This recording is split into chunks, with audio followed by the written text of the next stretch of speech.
play. It's that moment in the year again. Can't believe it's another year since the last ATP finals in Turin, and yeah, here we are again. So power rankings, here we go.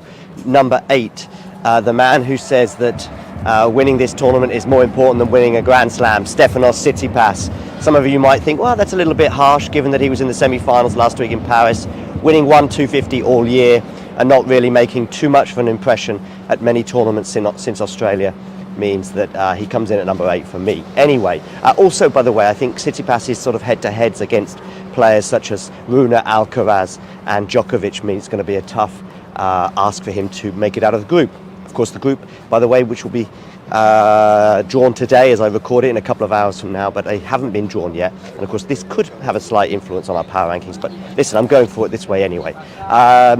Number 7 on my list. John, count backwards. 7 on my list has to be Alexander Zverev. Again, similar reasons to Tsitsipas, but I think his form at the beginning of the Asia swing and also US Open, he made more of an impression there. I think he can trouble. It's kind of, sometimes when I'm making these lists, it's also like, how are you going to get on against Novak? How are you going to get on against Carlos? I think against Novak, he can probably trouble him slightly more than Stefanos can, but still, number 7 on the list. Anyway, let's get through this. Number 6. This was a tough one for me. Some of you might think I've placed Holger Rune too high at number 6, but actually I was considering him at number 5. And I went for the number 5 because of something recent that happened, and that changed my mind. But listen, number 6, Holger Rune. Again, I think when you're looking lower down the risk, again, it's kind of like, what can this player do if they're in the same group as Novak, or if they play Novak in the semi-finals? And Holger Rune, 2-2 head-to-head, could have beaten him in Paris recently. I know he barely won a match after Wimbledon this year, but for me, a power ranking has to be, you know, what could they do? What are they likely to do? Well, I don't think he'll get out of the group, because I just think his form hasn't been good enough. But let's just say he's in the same group as Novak, and he beats Novak. You're basically 1 foot in the semi-finals, they're off. So for me, he's number 6. Number 5, Andrei Rublev. Okay, I told you that I was not sure whether to go for Rublev or Rune, but I've gone Ruby because of his performance last week, and also because it was also against Novak. And I know I'm kind of, that's my gauge, basically, for a lot of this power rankings. So yeah, I think his performances in Paris and really throughout the year on both hard and clay have told me he is capable of easily getting out of the group, and therefore he's number 5. Number 4 on my list is, this was a tricky one, but ultimately I went for Daniel Medvedev, primarily because of his head-to-head recently changing against Jannik Sinner. Medvedev will still go into this tournament among the favourites. Of course, he's won it before, hard court specialist. I don't think the speed of the courts in Turin will trouble him too much in terms of it being a fast-paced court. We know how he wasn't too keen on Indian Wells with it being a bit slow and a bit gritty, but Turin, no problem, although he didn't get out of the group last year, but of course it was mighty close with 3 third-set tie-breaks, and his form this year was much better than 2022. So he's number 4. But number 3 on my list is Jannik Sinner, and the main reason is I just think that arguably he's the best, most informed player on the tour. You know, maybe I'm being a bit generous towards Carlos Alcaraz, who's number 2 on the list, bearing in mind he's not shown a lot of form post-Wimbledon, really, despite getting to the final in Cincinnati in the semi-final of the US Open. But of course there he lost to Medvedev in a kind of a jarring defeat, and he's had a few more sort of shocking defeats since then, or surprising defeats since then. Nevertheless, Carlos Alcaraz, his ceiling, his capability, his year has still been phenomenal, even if it's had a slightly disappointing end to it. But it may yet, of course, have an incredible silver lining should he go on to lift the title in Turin. I mean, pretty much the number 1 has gone for him now. I think Novak just needs to get 1 win, and 1 being the magic number. Novak Djokovic, I think, is an inarguable number 1 on this power ranking list. Won the top tournament last year. He's the world number 1. He won 3 out of 4 Grand Slams, and it was very close to being a calendar year slam, and his form is still there. These courts are fine for him. Do I need to make a case for Novak Djokovic? Not really. So herein ends my power rankings for the ATP Tour Finals 2023. If you enjoyed this video, make sure you hit that like button, don't forget to subscribe and click that notification bell so you don't miss out on all things tennis.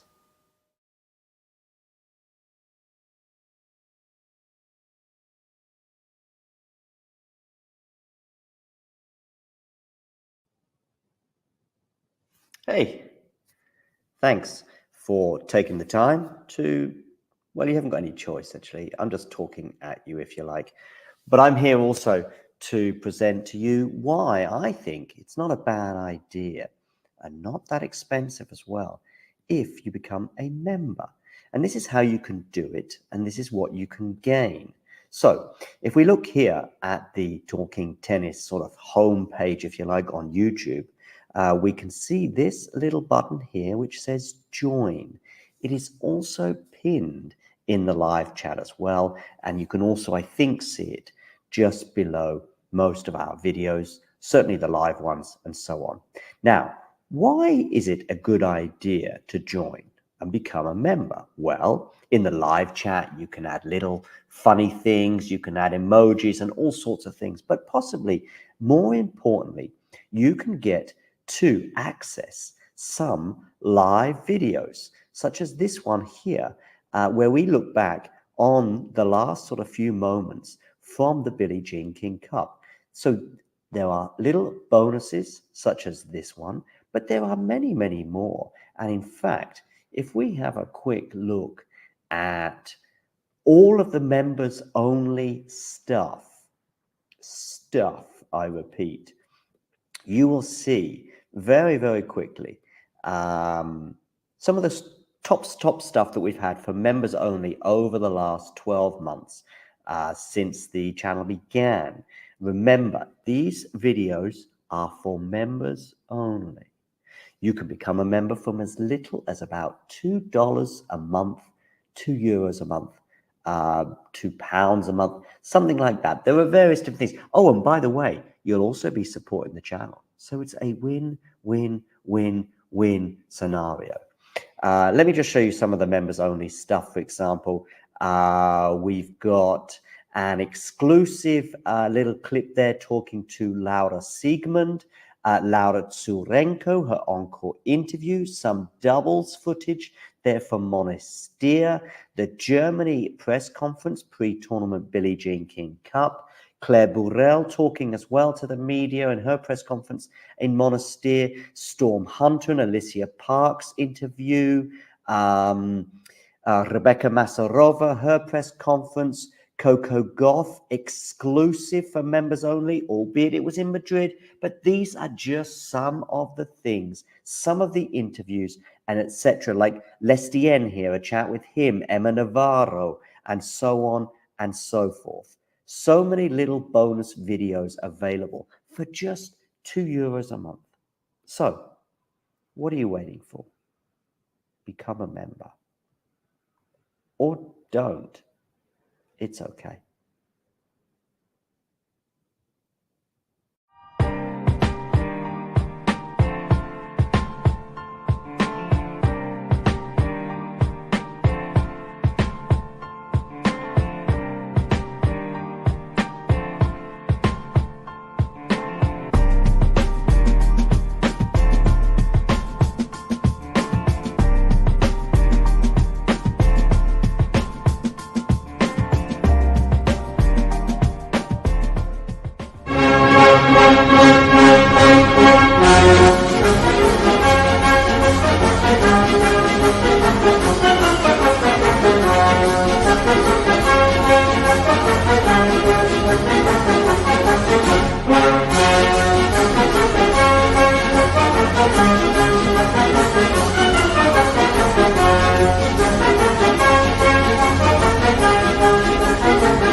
Ready? Play.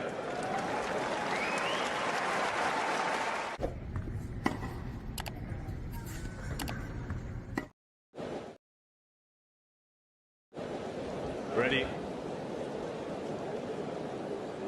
Play.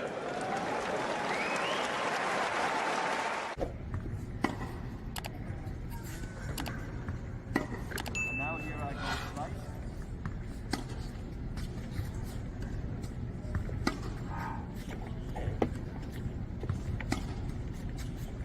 This is normal flat. So see, sometimes we don't actually, sometimes we don't. And now here I go slice.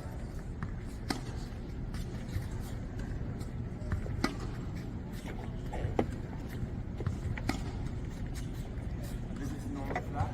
So see, sometimes we don't actually, sometimes we don't. And now here I go slice.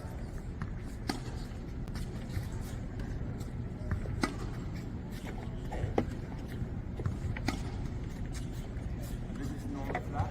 So see, sometimes we don't actually, sometimes we don't. If you enjoyed this video, make sure you hit that like button. Don't forget to subscribe and click that notification bell so you don't miss out on all things tennis.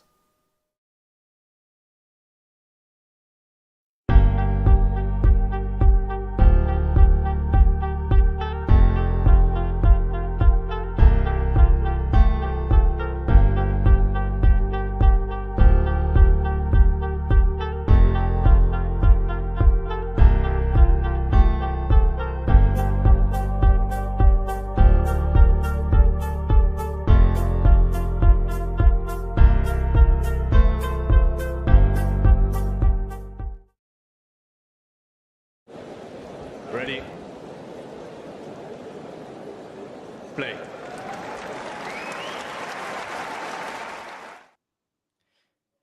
Good afternoon, good evening, good morning, wherever in the world you are tuning in from, at whatever time of day. You are all here, of course, to look forward to the ATP Tour Finals final, which is about to get underway. Just before we get into that, I have just been to the Canada team press conference speaking to Felix Auger-Aliassime, the team captain, Pospisil, Diallo, and Milos Raonic as well, among others. So that is cool. Just uploading that video as well, so you can check that out as and when. Just some other news roundups. I see Boris Becker has renewed or is going to continue into 2024 his arrangement with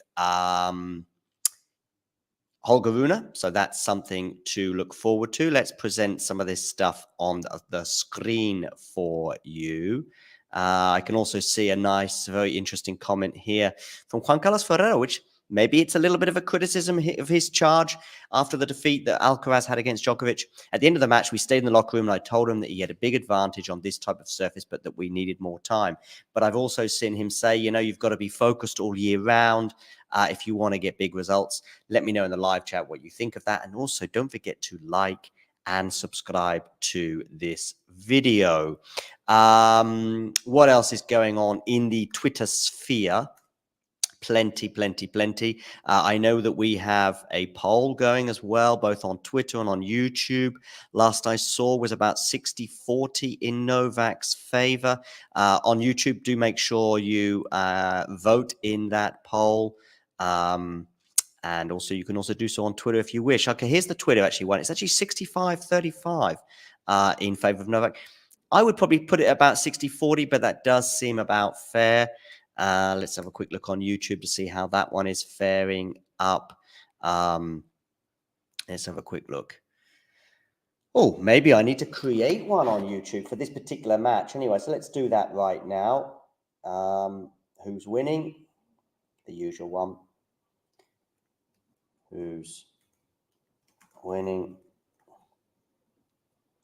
Djokovic or Sinner? There we go.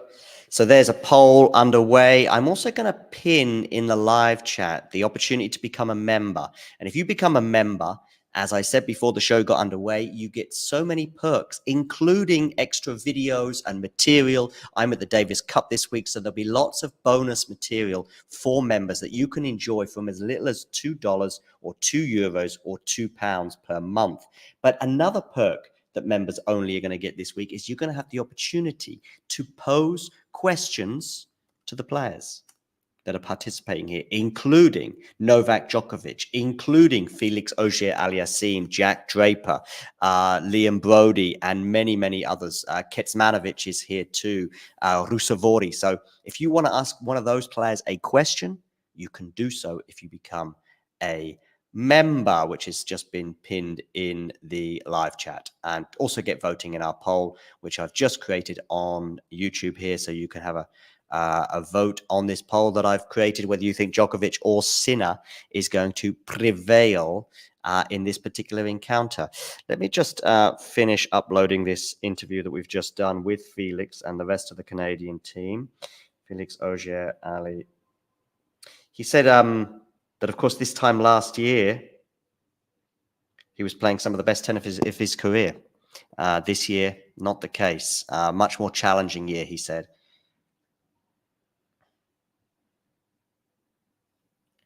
Last year, I was playing the best tennis of my career.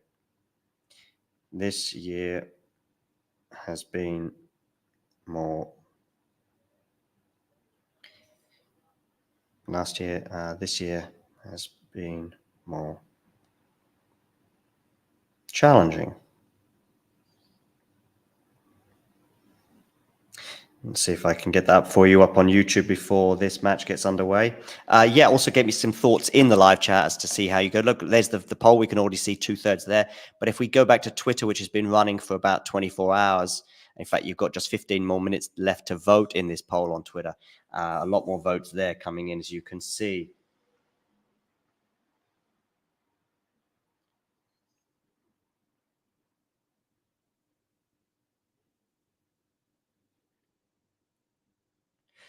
Cool.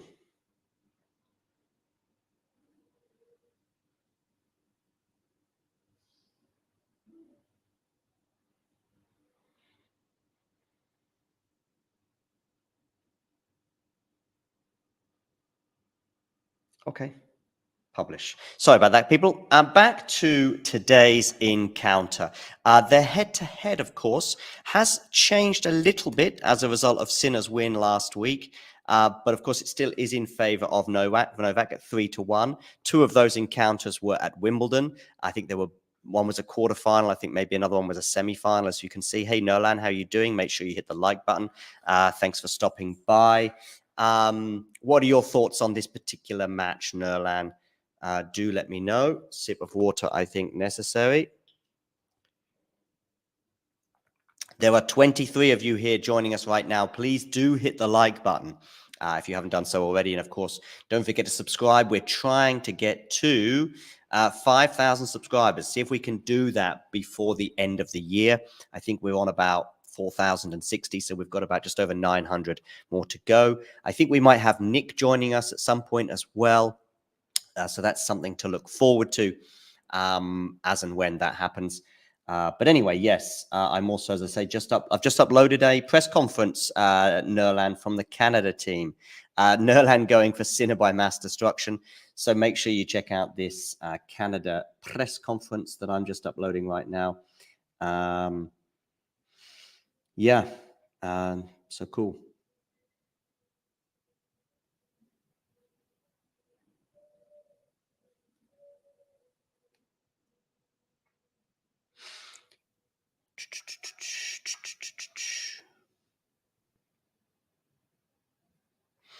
Cool. Okay, what else can I tell you? Okay, so 3-1. Let's think about how these two players got to where we are. First of all, Novak 2-1 in the group stage. Jannik Sinner 3-0. And of course, these two players did play in an epic that went to a third set tiebreak. Novak Djokovic said after that particular encounter, what was the difference? He wasn't brave enough in the big moments. Jannik Sinner, in his press conference yesterday, said he expected Novak to come with a different plan.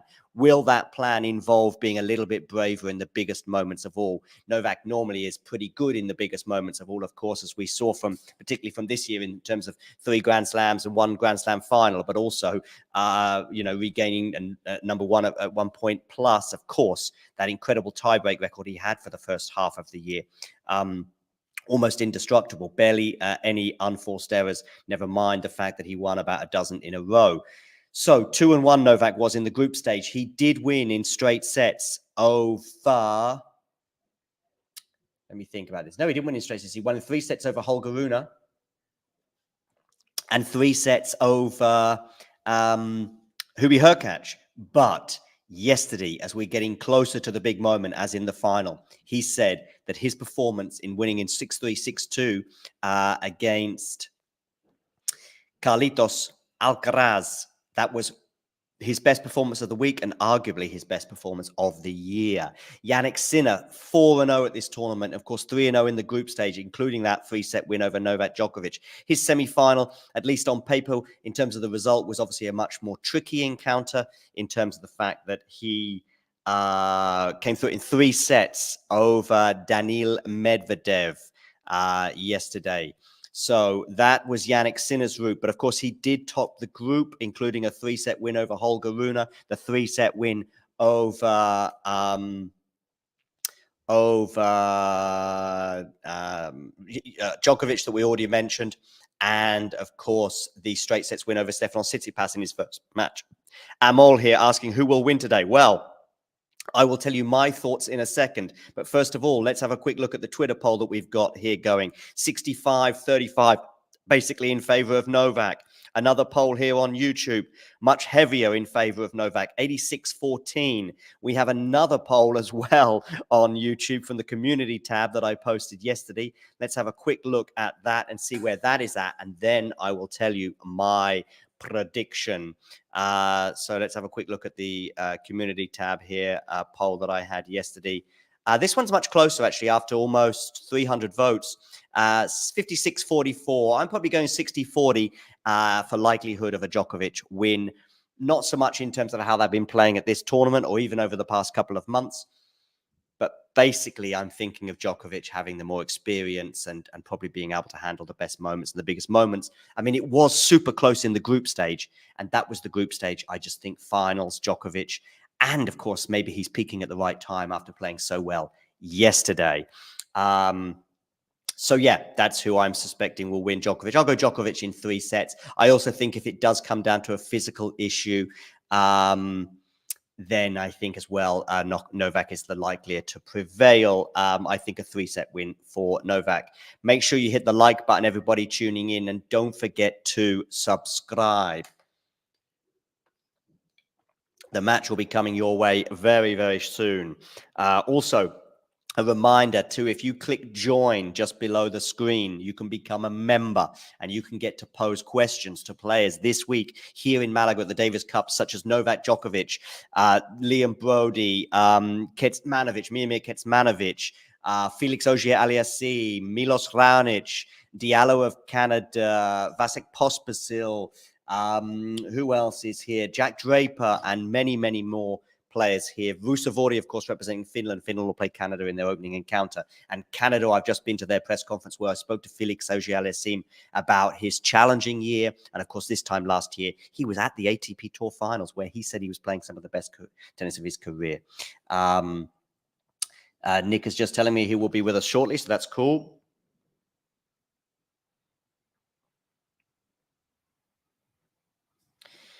Cool. Here we go. What's going on here? Rene Stubbs. So many from Rene Stubbs to Joe Jury on the timeline after the group encounter saying that win was significant to win a major in 2024. Hope they keep that energy if he loses. Yeah. Will he win a major in 2024? Actually, if you were to push me right now, I'd still say no. But would it surprise me? Not at all. Yeah. What's your prediction for today, Matthew? You didn't do so well in yesterday's prediction. I guess you were placing a lot of faith in their most recent encounters in terms of the form that Alcaraz started to show in his 2 group matches. So I guess that was your thought, plus the fact that Novak had been struggling, I would say, for form, including his run to the Paris Bercy title, including his run to the semi-final. I would say he hadn't been too convincing, and yet he did manage to bring his best tennis yesterday. Okay, I'm going to switch on my TV because I don't want to miss the beginning of this match, but probably knowing how things are, it'll be another 5 or 10 minutes before they get underway. I'm not even sure if they've entered the court yet. I'm about to find out as I switch things on. Let me know where you're tuning in from. Feel free to comment on Facebook and on YouTube. No, they've not entered the court yet. I'm just looking at some incredible points that Novak played yesterday. Let's have a quick look at their head-to-head. Djokovic leading that one 3-1, as I said. 2 of them coming at Wimbledon. Of course, Jannik getting his first win against Novak on this exact surface. Can Jannik reproduce that level of performance? I think he's going to have to. And even then, he still might not win. That's the mountain with which he has to climb by playing Novak in a final here in Turin. As I say, 2 of their most recent counters came at Wimbledon. The other one was in Monte Carlo for Novak, which was much more straightforward in 2021.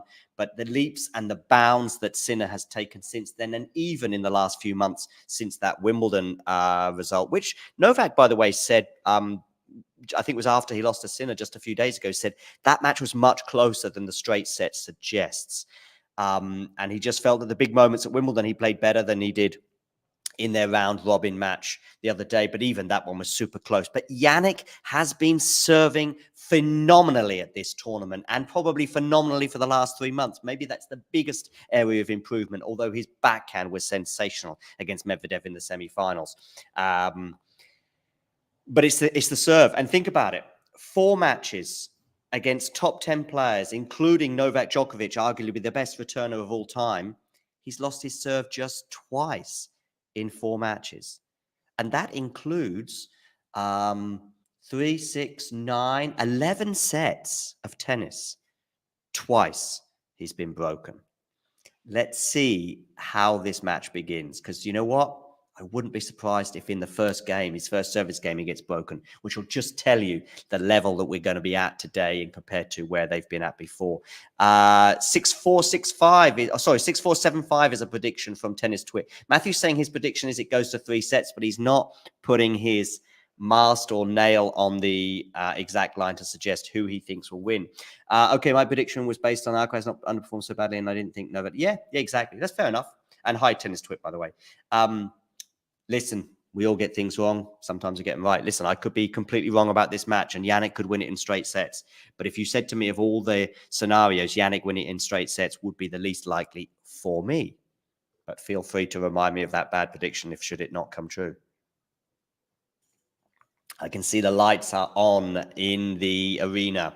The umpire is about to mount her chair, getting ready for this occasion. The last ATP Tour match of the year, of course. Novak will be flying off to Malaga. I don't know if it'll be tonight or tomorrow morning. He's due to come to press, I think, on Tuesday. And I just want to remind you, make sure you hit the like button and subscribe to the channel, because I will be uploading lots of content from Malaga this week, including press conferences still to come. We had Canada's today, which I've just uploaded, so make sure you check out that one. Tomorrow, I'm going to be speaking to the players of Australia, including Alex de Minaur. Plus, you've got the Netherlands here as well. They're in action. I think Botic van der Zandschulp is on their lineup, so I may well be speaking to him tomorrow. Czech Republic and Finland as well will all be coming to press tomorrow. And I think, you never know in tennis, these things can change. But I think I'm going to be speaking to personally a one-to-one interview with Felix Auger-Aliassime tomorrow as well. So if you become a member, you can ask these players questions. Not kidding.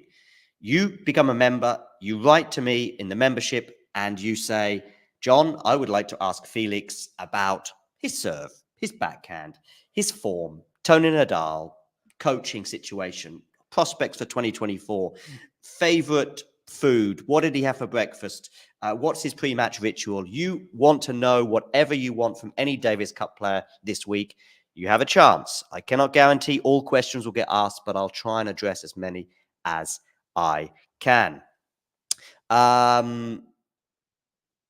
I would guess so. Basically, that Aureli is considered, I guess, one of the top ones on the available. I noticed that, of course, since Monte Carlo, we haven't seen the umpire that Djokovic had a run-in with. Who was it he had a disagreement with during that Runa match? Monte Carlo umpire. I remember it was in the quarterfinal.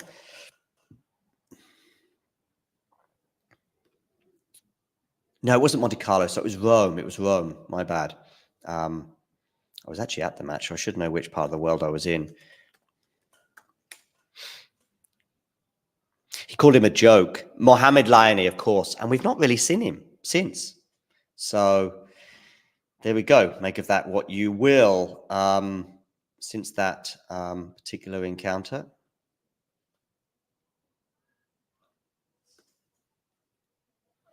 So he hasn't been seen since, which is a pity in terms of at least top level. I've seen him actually at smaller tournaments, but certainly not. Yeah, thank you, Matthew, as well. Also there. He's going, Jake here is going for Novak in 2. So, yeah. Yeah. You think that Mohammed is the GOAT of umpires? Well, maybe you're right, but the ATP Tour probably doesn't feel the same right now. I can see Jannik Sinner just doing his shoes up. Yeah. I don't know if you can hear me, Nick, but there's absolutely no need to hurry.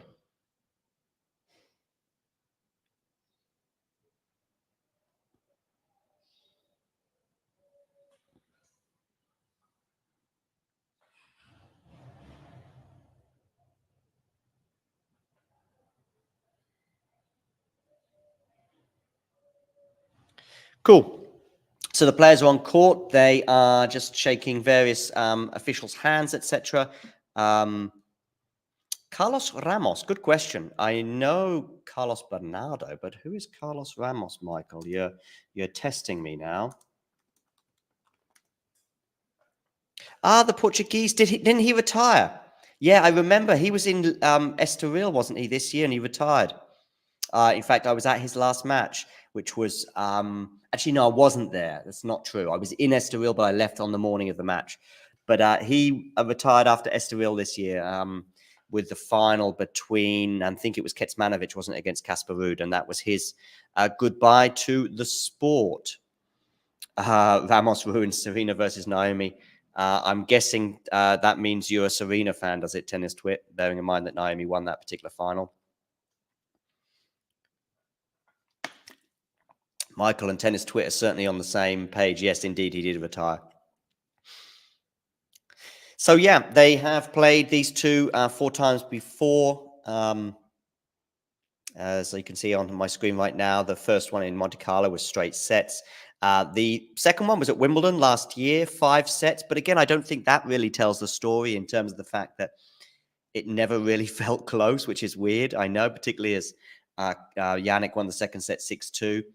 But from the moment that Novak broke in that third set, it did seem like it was a good night, Vienna. Vienna is not where we are right now, although it's not a million miles away from where Jannik is from, because I think he's from the northern part of Italy, very much close to the Austrian border. Of course, Jannik is an expert skier. If those of you didn't know that, he's a keen skier, although I imagine he has to take care at this point. Just having a quick look as well, again, on their routes to the final. Of course, Jannik Sinner winning his group, and Djokovic also winning, coming runner-up. So they were actually both in the same group, in the green group. So the red group didn't perform so well, with both their sort of semi-finalists going out yesterday in the form of Daniil Medvedev in 3 sets to Jannik Sinner, and Carlos Alcaraz in straight sets to Djokovic.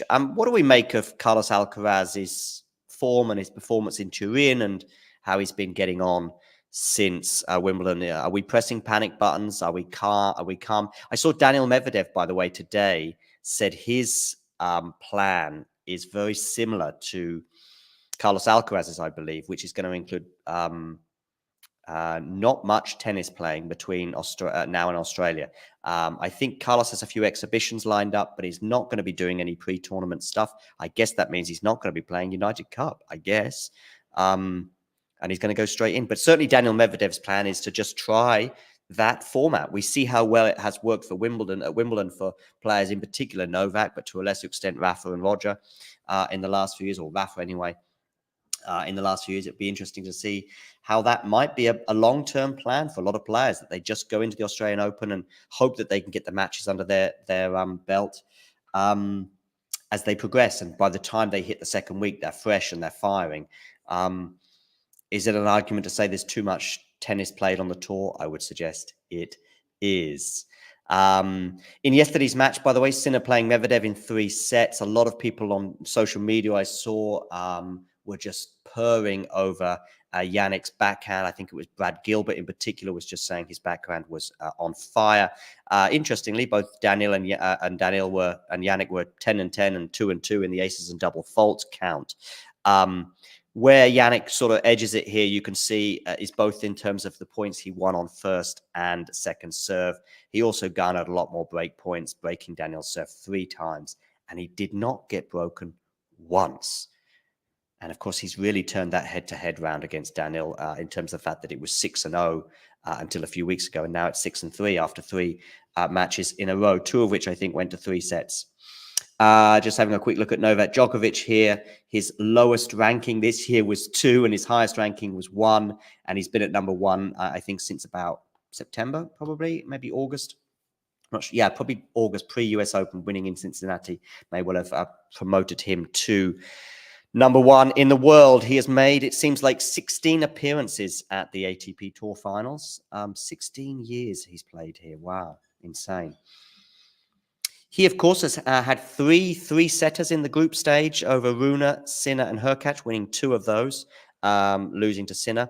But then he had a straight sets win yesterday. He's had a lot of 3-set matches recently that could have gone either way, particularly in Paris-Bercy. I felt that he was vulnerable at various times, but of course, maybe some health issues there. Regarding the head-to-head, by the way, it is 3-1 in favor of Novak, and it's in sets. It's 9-4. Largely helped by, of course, the 2 sets that Jannik won at Wimbledon, and also the 2 sets he won earlier on this week in that 3-set win he had, which was, of course, 7-6 in the tiebreak. So it was still very, very close. Novak didn't break Jannik's serve at all until a good 3 hours into the match as we got towards the end. In fact, Jannik was a breakup in the 3rd set before he got broken. Right now, the players are just practicing serve.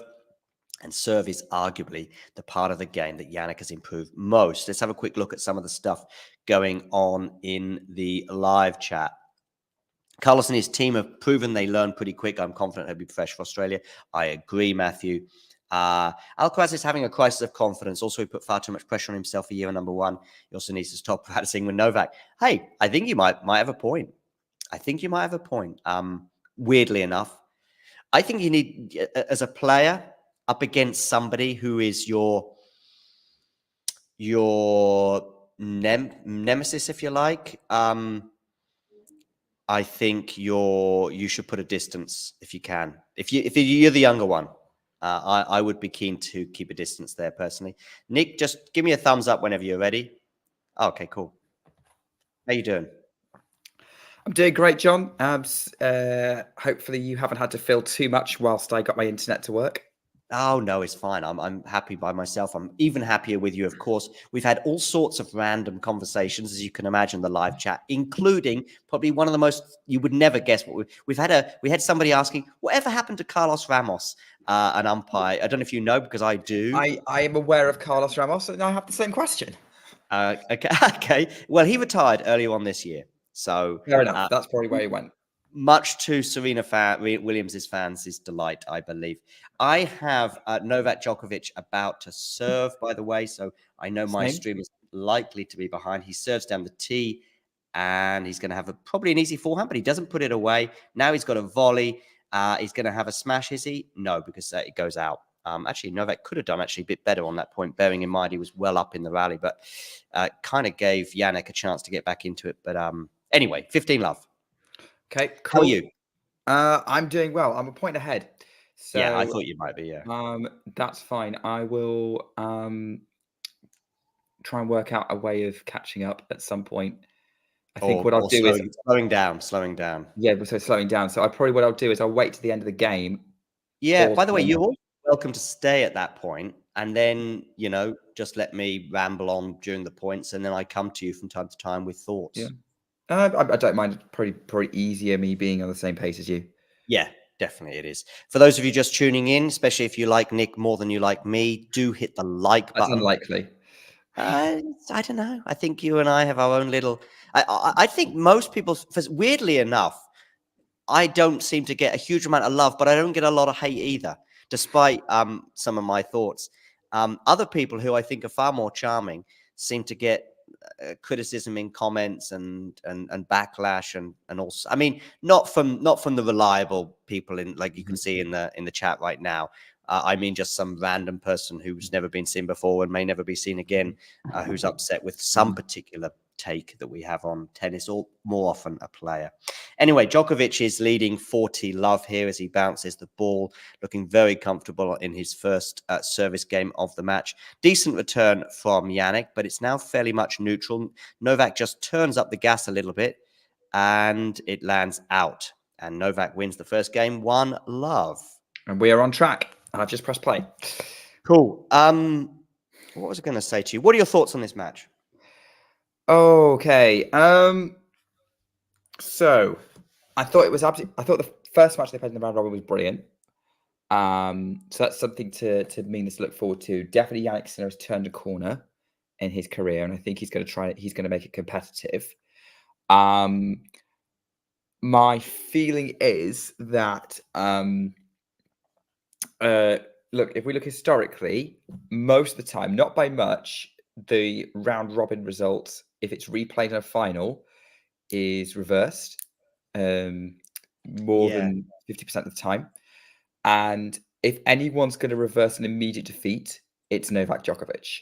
Look at even the transition from Wimbledon to Cincinnati and then the against Alcaraz earlier this year. I've got that to look forward to, Matthew. I was thinking the same. I actually am of the view that whilst I think Sinner will make a fight of it, I do suspect that a Djokovic, a seventh, would it be seventh or an eighth ATP Finals title, is inevitable for Djokovic. Seventh is going to be inevitable for Djokovic. Matthew was right. This is a great rally. They're going backhand to backhand, moving each other around at the minute. Forehand from Djokovic into the net. First point, Sinner.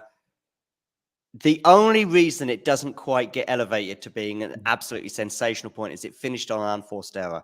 But I know what you mean. It was sensational with how I thought Djokovic was out of the rally, then he was back in it, and there were some sensational shots there, particularly on the forehand. Yeah, it'll be interesting to see how physically Sinner bears up. It has been an issue with him in the past. I think it was a smart decision looking back, of course, but even at the time that he pulled out of Paris-Bercy, not with an injury, but just basically because he was being made to play till like 2 o'clock in the morning, and it was a 3-set match, I think. So that certainly would have helped him. So yeah, there's some funny chat going on in Twitter between Jake, Damien, and Vanch right now. Jake asking, I've just woken up after my night shift. Who's ready for the final? And he's tagged Damien, Vanch, and Talking Tennis. And of course, Damien says, do you mean Drummondville, Champagne, or Montevideo? By the way, I just want to say this. Those 3 names are just great names of places. Drummondville sounds like a whiskey to me, although I don't think it is. Yeah, I could see that. It sort of feels like, would you like a drop of Drummondville? Drummondville? Yeah, sure. Why not? Got a sort of woody taste to it. Champagne, well, I don't need to give you much explanation on that one. Montevideo, I kind of just like. Of course, I would normally call it in English, you would say Montevideo, and it just has the word video in it, which is always kind of curious. But anyway, that's names. Damien, you legend. But then I've also seen a response from Vanch just come up regarding this tweet, which is something like none. East Lansing ITF final. And yeah, this is going to be an interesting, I think. How niche can we get on this channel? Exactly. Jannik Sinner has 2 game points, by the way, at 40-15. Yeah, he's going to make this competitive, Jannik. There's no doubt about it. I mean, he's kind of battled his way a little bit. I didn't see either semi-final yesterday. I was a little bit surprised he dropped a set to Medvedev. Yeah, I think probably a lot of people were maybe more surprised by how one semi-final scoreboard, at least, suggested a very comfortable affair for Novak, and a slightly more uncomfortable affair for Jannik Sinner. It's 40-30 after a backhand into the net from Jannik. It was kind of a forced error given the depth from Novak. By the way, depth is one of the words that Carlos used in his press conference yesterday to describe just how difficult it can be playing Novak. We saw some of the sensational rallies that they had yesterday, often with Novak on the up. And I think sometimes Carlos just ran out of energy or patience. There was a forehand he put long when he was on top of the rally, and I think normally he would do it, but he just couldn't hang with Novak for long enough. But who can? No, very few players can. I mean, if anything, Alcaraz has demonstrated that he has the ability to do that. Although I would question for how long he sustains being able to. I mean, he does, but he has not managed to sustain it over the whole season, has he? I mean, it just got to a point in Cincinnati, and then of course yesterday. The gap between them yesterday was obviously more sizable than probably any other match that they've played. Like, even if you think about the matches they've played this year, he hung with Novak for 2 sets in the French before he cramped. Yeah. He started hanging with Novak around the second set of the Wimbledon final. And then there was a period when Novak got on the up towards the end of the 4th, the 5th. Cincinnati, he was ahead, and then Novak kind of came back and turned the match around. And then yesterday, he wasn't able to. So, like, really, Carlos has only really shown the ability to hang with Novak for 2 sets. And then there is always a dip if he's on it. So the reality is, right now, although Carlos is making it competitive with Novak, I'm not convinced that he's at that level where he's consistently. He's not going to do that without dropping a set. I think it's also right now. I think for let's just, rather than looking at the comparison between the two players, I just looking at Carlos's level right now, it has taken a dip since Wimbledon. I think there were 1 or 2 physical issues in the US Open. I think he didn't necessarily quite know how to handle it when things went against him in the match with Daniil. He sort of never quite got back from the jolt of losing the first set tiebreak. And he said that mentally it destroyed him for the second set, and you're 2 sets to love down and the match is kind of gone. And his form throughout the Asian and then indoor swing, indoor maybe not the most ideal conditions for him anyway, not right now, but his coach is convinced, Juan Carlos Ferrer is convinced that he will get there, and it might well happen pretty soon, as it has done, for example, on the grass. Yeah, I agree. I would say Cincinnati, he was on form. Yeah.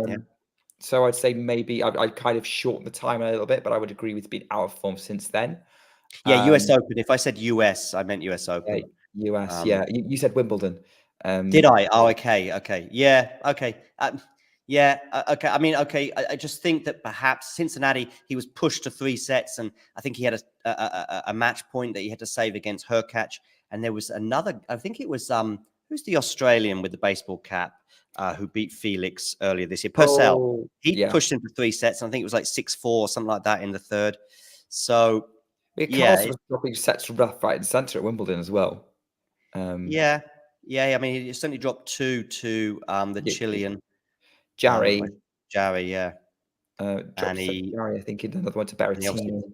Berrettini, yeah. But I remember David Law saying that he thought Berrettini would beat Carlos. Well, I thought that was a possibility. Yeah, Berrettini was sort of giving us a few glimpses of his grass court form from previous years.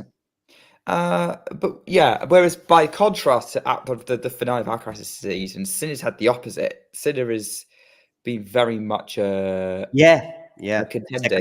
He's dialed it up. And actually, I'm starting to, I'm not going to say game style wise, but maybe career wise, starting maybe to see, you could maybe make some comparisons between Sinner and Federer. I'm not necessarily expecting Sinner to win as many Grand Slams by any means. I'm certainly not predicting him to win more than 10. But I think that if you think about Federer's career, he was highly promising from a young age. Then he wasn't quite breaking through. People were wondering why not. I'm thinking 01, 02, even though he got to the top 10 in 02, won a Masters. 03 was kind of in the mix, but wasn't winning anything higher than a 250. And then he won Wimbledon. And then the rest is history. And like Jannik's at that similar kind of age where Federer, like 21, 22, maybe he's a bit older. Where like, again, very promising, showed some flashes of brilliance, wasn't quite getting the results people were expecting. Now he's turning it up and actually being able to beat the top guys on a regular basis, kind of like Federer was towards the middle to end of 2003, and then for sure beginning of 2004. Am I predicting Sinner dominance? No, because the landscape is very different right now. Although you could have said at the time, maybe in 03 or 04, there was a group of people at the top. But I certainly don't see Sinner turning on the afterburners and like controlling the tennis season. But I think based on this end of year form, he's got to be a serious contender for every single event going forward. And those 500s he won may as well have been Masters titles, given who he beat. Why am I sharing this on the screen right now? Because I just went to the press conference of Canada ahead of their defense of their Davis Cup title. And there were some interesting quotes from the players there, including Milos Raonic, Diallo, Pospisil, and Auger-Aliassime, among others. But let's get back to this particular encounter where both players have held serve thus far. We've yet to have a break point as well. Sinner has held serve phenomenally throughout the tournament. He's only been broken twice.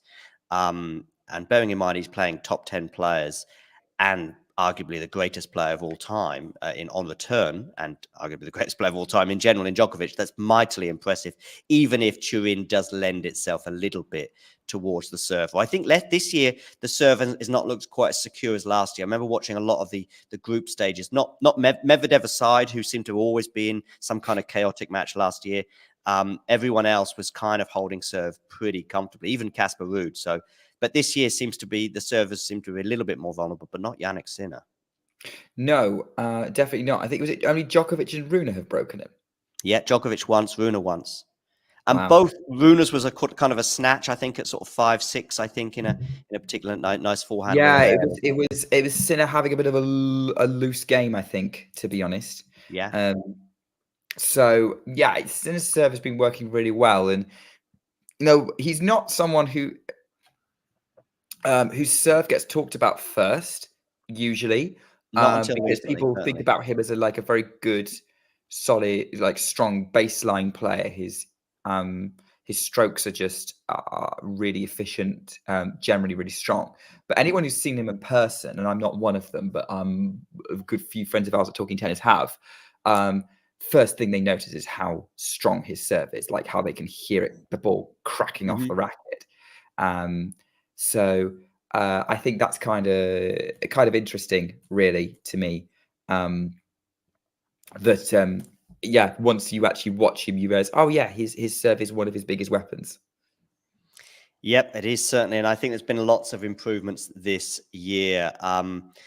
There's a quote from somebody who's doing some commentary on a rival channel, although I'm not quite sure if we're quite rivals yet with the tennis channel. But anyway, understandably, Nick Kyrgios was praying that Jannik would prevail in that particular match because, of course, in 2022, that may well have meant Kyrgios winning his first Grand Slam. Nice drop shot there from Jannik Sinner to get it to 40-15. Also, I see Mario tweeting here. Sinner asked about the work he needs to put in for the future. The physical part will be key. And I think that is something that is still holding me back and maybe one or two others back from sort of propelling him to a Grand Slam in 2024. Just yet. It's probably the biggest doubt I have, because I think 2 of the 4 slams he'll be in the top 3 or 4 contenders. Yeah, with Sinner. Yeah, so 2 for 4 slams. 2 of the 4. 2 of the 4. Yeah, I wouldn't put him there on clay or grass, not yet. Oh, I would put him there on grass. Nice lob there from Djokovic on the backhand Really side. great lob. Yeah, I would put him there on grass. The only person who's beaten at Wimbledon the last 2 years is Djokovic, and he made it a hard fight. I am all in on Sinner on grass, and I would also like with his serve and the speed. Like if he's comfortable indoors, he should be great on grass. And I would also say, yeah, clay probably isn't his favorite surface, but I wouldn't rule him out of him achieving something. I mean, he's fine on clay. He's fine on clay. It's just his results actually, despite that, a lot of people, and he's back at deuce here, by the way. It's a little bit of pressure on the Sinner serve now. Despite him sort of bursting onto the sort of Grand Slam scene at the very least with that run in the French Open in 2020, and he probably and could have won that first set against Rafa, of all players, on Philippe Chatrier. And so a lot of people, including myself, might have thought, okay, well, let's keep an eye on him on clay. His best results have come on the hard court. Yeah. I don't expect him to be...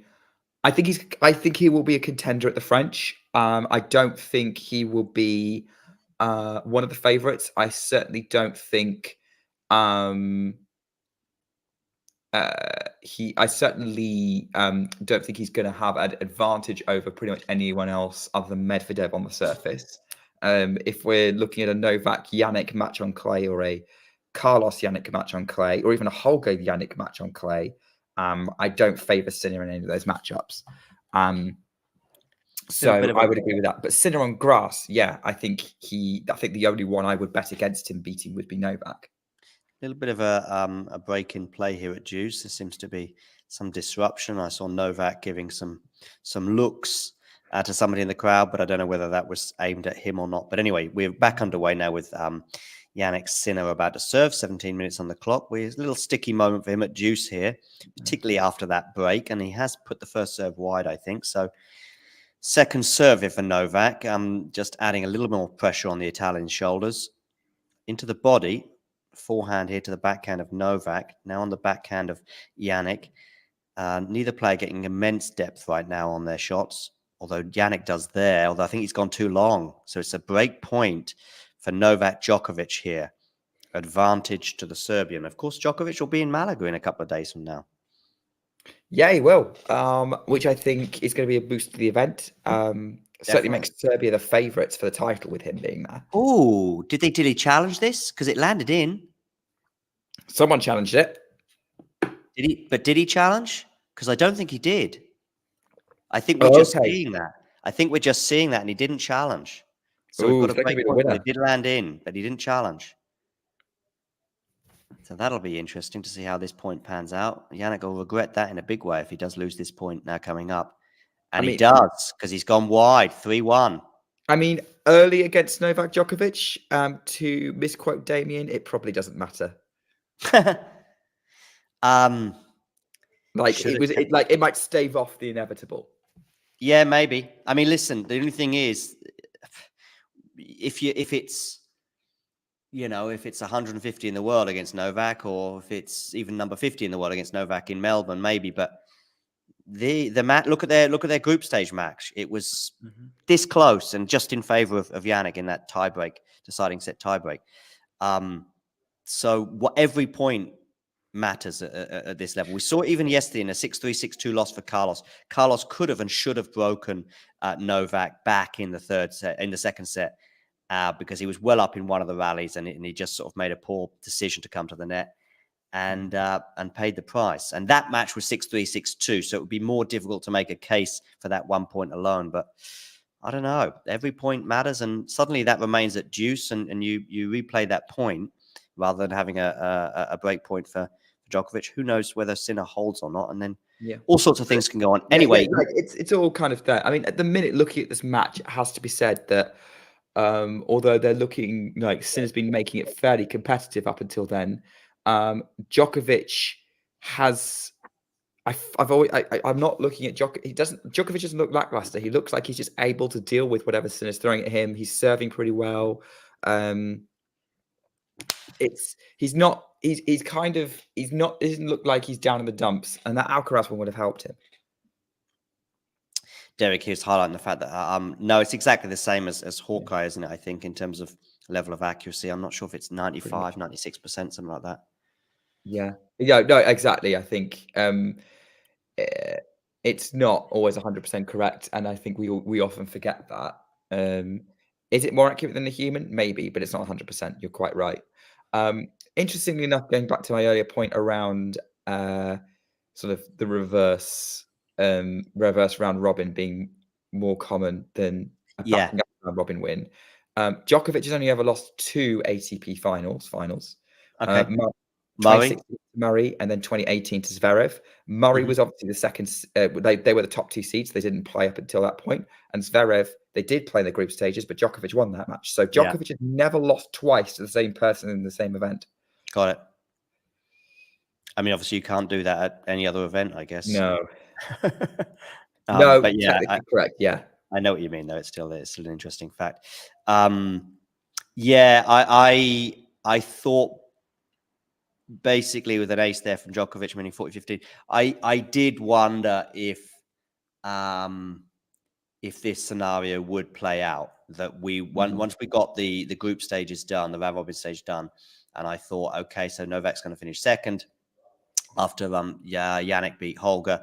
I thought to myself, okay, I can see them playing each other in the final, and it being the reverse result, and then it sort of fits that pattern that's happened so often before at the ATP Tour finals. Jannik on the stretch, then it's 4-1. I obviously we're catastrophizing a little bit because I think the way Sinner's been playing, there's no reason why I couldn't come back. If not in this set, then definitely in the second. But it might add fuel to some fires I've seen discussing about whether Sinner should have let Rune win their round robin match. Like, I don't agree with them at all. No. I think if you're a competitor, you want to win every match. Yeah. And it may not have made, and like, hey, you know, who knows? He could have ended up playing Holger Rune in the final, it being a crazy result. And Rune reversing the result. Or Alcaraz might have been a scary opponent to him. It's one of those things. Like I think it enters into our minds as analysts because we could see all the situations, we know all the permutations, but I think to an elite athlete, you want to win every match, and you've got to. You can't. I think you can't just turn it on and off like a tap. No. So you how do you fake a level of performance? I don't think you can really, other than just walking around and not reaching balls. And then what do you do? I mean, listen, I think when you listen to the professionals, they talk about the intensity with which they practice, with which they train, not just tennis players, but all sports players, that the ones that are slightly off in training during the week, come the weekend, and of course, I'm using this as a soccer analogy, you're not going to be on it on the Saturday either. You've got to keep that level. And, okay, you might pick up the odd injury here and there as a result, but that's the kind of level of intensity, and you've got to be on that edge as often as you possibly can, that you can't just turn it on and off like a tap. And it could also come back to bite him, that if he does sort of just limp through, with some players then carry that form into the semis and go out, who's to say how he would have got on against Carlos anyway. And you've just got to win your matches and see where that takes you. That's a nice serve and 1-2 there from Jannik. Brilliant.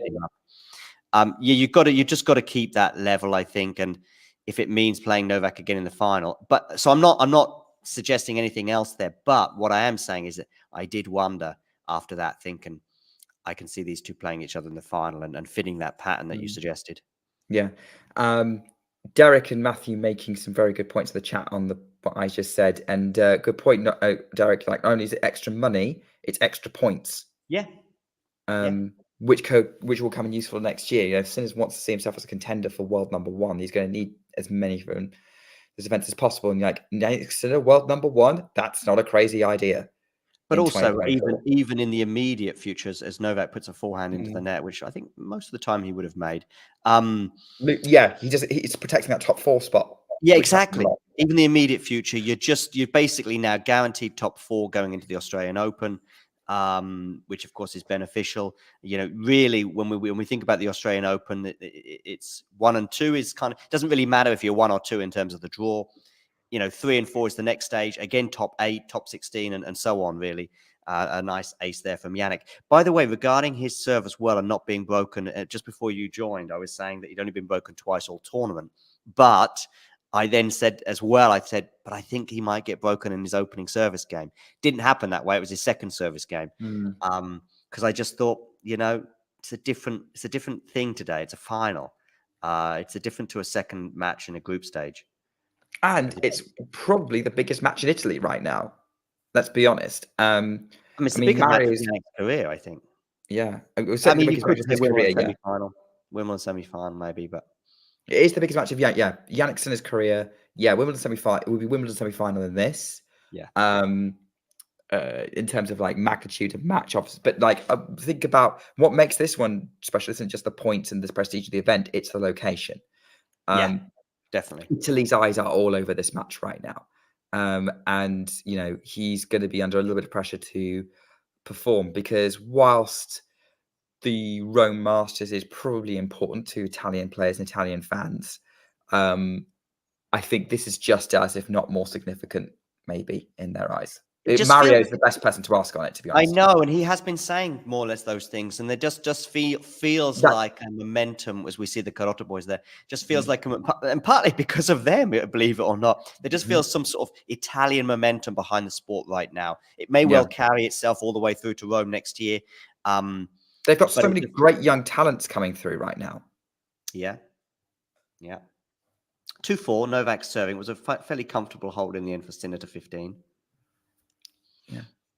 Yeah, as an ace there from Novak, so 15 love.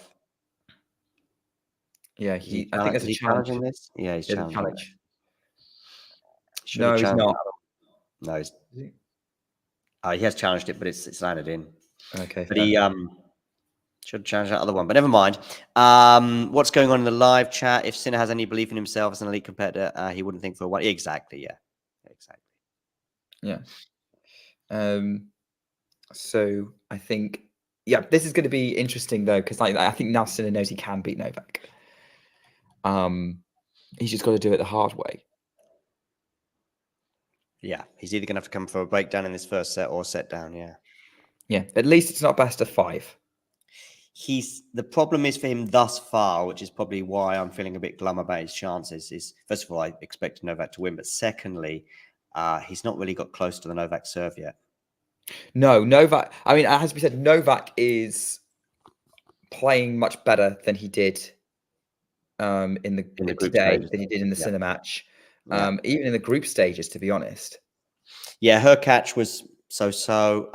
Runa, we know, can be a problem for Novak anyway. Paris Bercy, I know he was carrying a cold throughout the tournament, but he kind of looked vulnerable all the way through. Actually, I think the Runa match, Djokovic was playing all right, but he, I think Runa kind of caught him off guard towards the end of that second set. Yeah, and he won that tiebreak, I think, to 1 or something. It's a very strange forehand there, very loose, that forehand from Sinner, and it's 5-2. But yeah, I just couldn't. I know we were sort of repeating this, but Sinner has any belief in himself as an elite competitor. He thinks, and he's right to think, I can go toe to toe with these guys right now, especially in these conditions. Yeah. So bring me Novak in the final, whatever. I don't mind. And that should give him confidence for Australia as well, because that's going to be a quick hard court. Not as quick as here, but that's gonna. I can't think of any players. I can't think of many players ranked below Sinner that I would expect to be a problem for him. We know that he can have loose games against people, and there are plenty of players out there with potential on a good day to challenge any top player. But I can't think of any players ranked below Sinner at the minute who he has a significant matchup problem with. No, because the ones that probably I thought of in the past, it's not really the case anymore. Players such as Tsitsipas and Medvedev. It's just uncanny here. Vanch says, how many times the ex-player goes into a final having barely been broken all week and in a tremendous serving rhythm, and then plays Novak Djokovic in the final, he breaks you in the second service game. Yep, my sentiments exactly. Tennis tour. I want to qualify this comment. I think it came in response, not who would you rather face, but it was in response to a question about potentially facing Alcaraz in the final. And he said he'd be, very happy. I don't, from memory, I've seen both the question and his answer, but it's been framed as in he would rather play Alcaraz in the final. And I think it's a little slight tweak of what really took place. But yeah, I see Antonio Conte there, the a coach in the crowd. Saw him there yesterday as well. As we have Sinner serving here at 2-5. Yeah, so obviously this is critical. He doesn't want to get he needs to get some momentum going into this next set, really does Sinner. He gets broken here, he's gonna have to really dig deep to really keep this competitive in set 2. And so far, good opening point from him. Holds his zone, puts Djokovic under pressure, Djokovic goes long. Yeah. I mean, also the set's not done yet. The problem is he hasn't looked like getting. I don't even know if he's got to 30 on the Novak. No, he hasn't. Yeah, no, he's not yet. So he's yeah, a good serve though, unreturnable. Yeah, I'm liking his determination here. But yeah, I would have liked a Sinner Alcaraz final just purely because I know how epic that matchup could be. Yeah, me too. This could yet still catch fire like their round robin match did, and fingers crossed it does.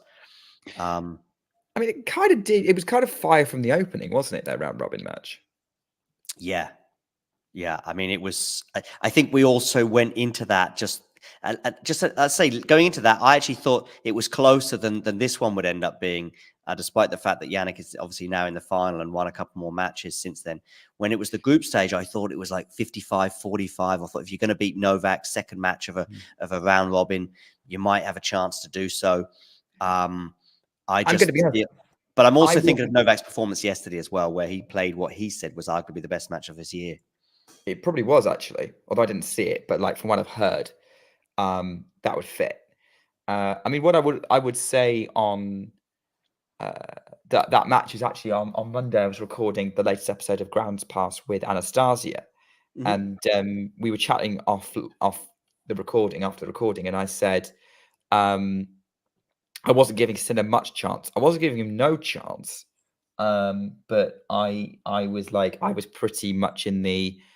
I'm expecting Djokovic to win that match, and Sinner's going to have to do something really special to beat him. And that's what happened in the end. But so I was pleasantly surprised. It's not against Sinner. It's just Djokovic does what Sinner does better because he's Novak Djokovic. 10 unforced errors from Jannik Sinner thus far. At least according to the stats, yeah. The last one, I mean, that last one was partly, of course, because of the depth from Novak, but he did miss-hit it, and we're at 30 all here on Sinner's serve, 40-30 after an ace there, though, so it's a game point now for Jannik for 3-5. Yeah, he's not quite arrived in this final yet, and he better hurry up and arrive because it could be gone before you know it. Yeah, we might not be here for that long. We might not be, particularly if Novak gets this done 6-2 in the first set. Although he goes down the tee and Novak has a quick look to see if it's worth challenging and he decides against it. So it's 3-5 or 5-3 with Novak now serving for the first set. Could have got very horrible for him there at 30 all, but he managed to put the miss-hit or shank out of his mind and close it out there with two aces. Yeah, Sinner's holding it together. Yeah, it's that unforced error graphic I think is telling because again, Sinner just had a little bit of a dip in the game he got broken in. That was the problem. Like otherwise, he's able to compete with Novak, but he can't. This match is going to be down to who can deal with the lower moments better, as any tennis match is. But that, as a lot of tennis matches are, but these players at a level where those low moments happen less frequently compared to others. At least how they're playing right now. Just have a quick look at our subscriber count. We're getting closer to sort of 4,100, trying to get to 5,000 by the end of the year. So do hit subscribe if you're tuning in and haven't done so already. Nice return there from Jannik. Now it's sort of a neutral rally as they exchange backhands. Jannik, they're just turning up the heat a little bit. Backhand to backhand right now. Forehands now exchanged. And Jannik tries to go big, and a big punch of the air from Novak because Jannik goes long and it's 15-love. And that was a moment of Djokovic being very much under pressure in that rally. And there was a lot. He's clearly stoked for this. Clearly, although we're looking at going, this scoreline looks kind of straightforward. It clearly doesn't feel like that from Novak's side. Novak is clearly feeling under pressure in the rallies right now. Like he knows Sinner can take it to him.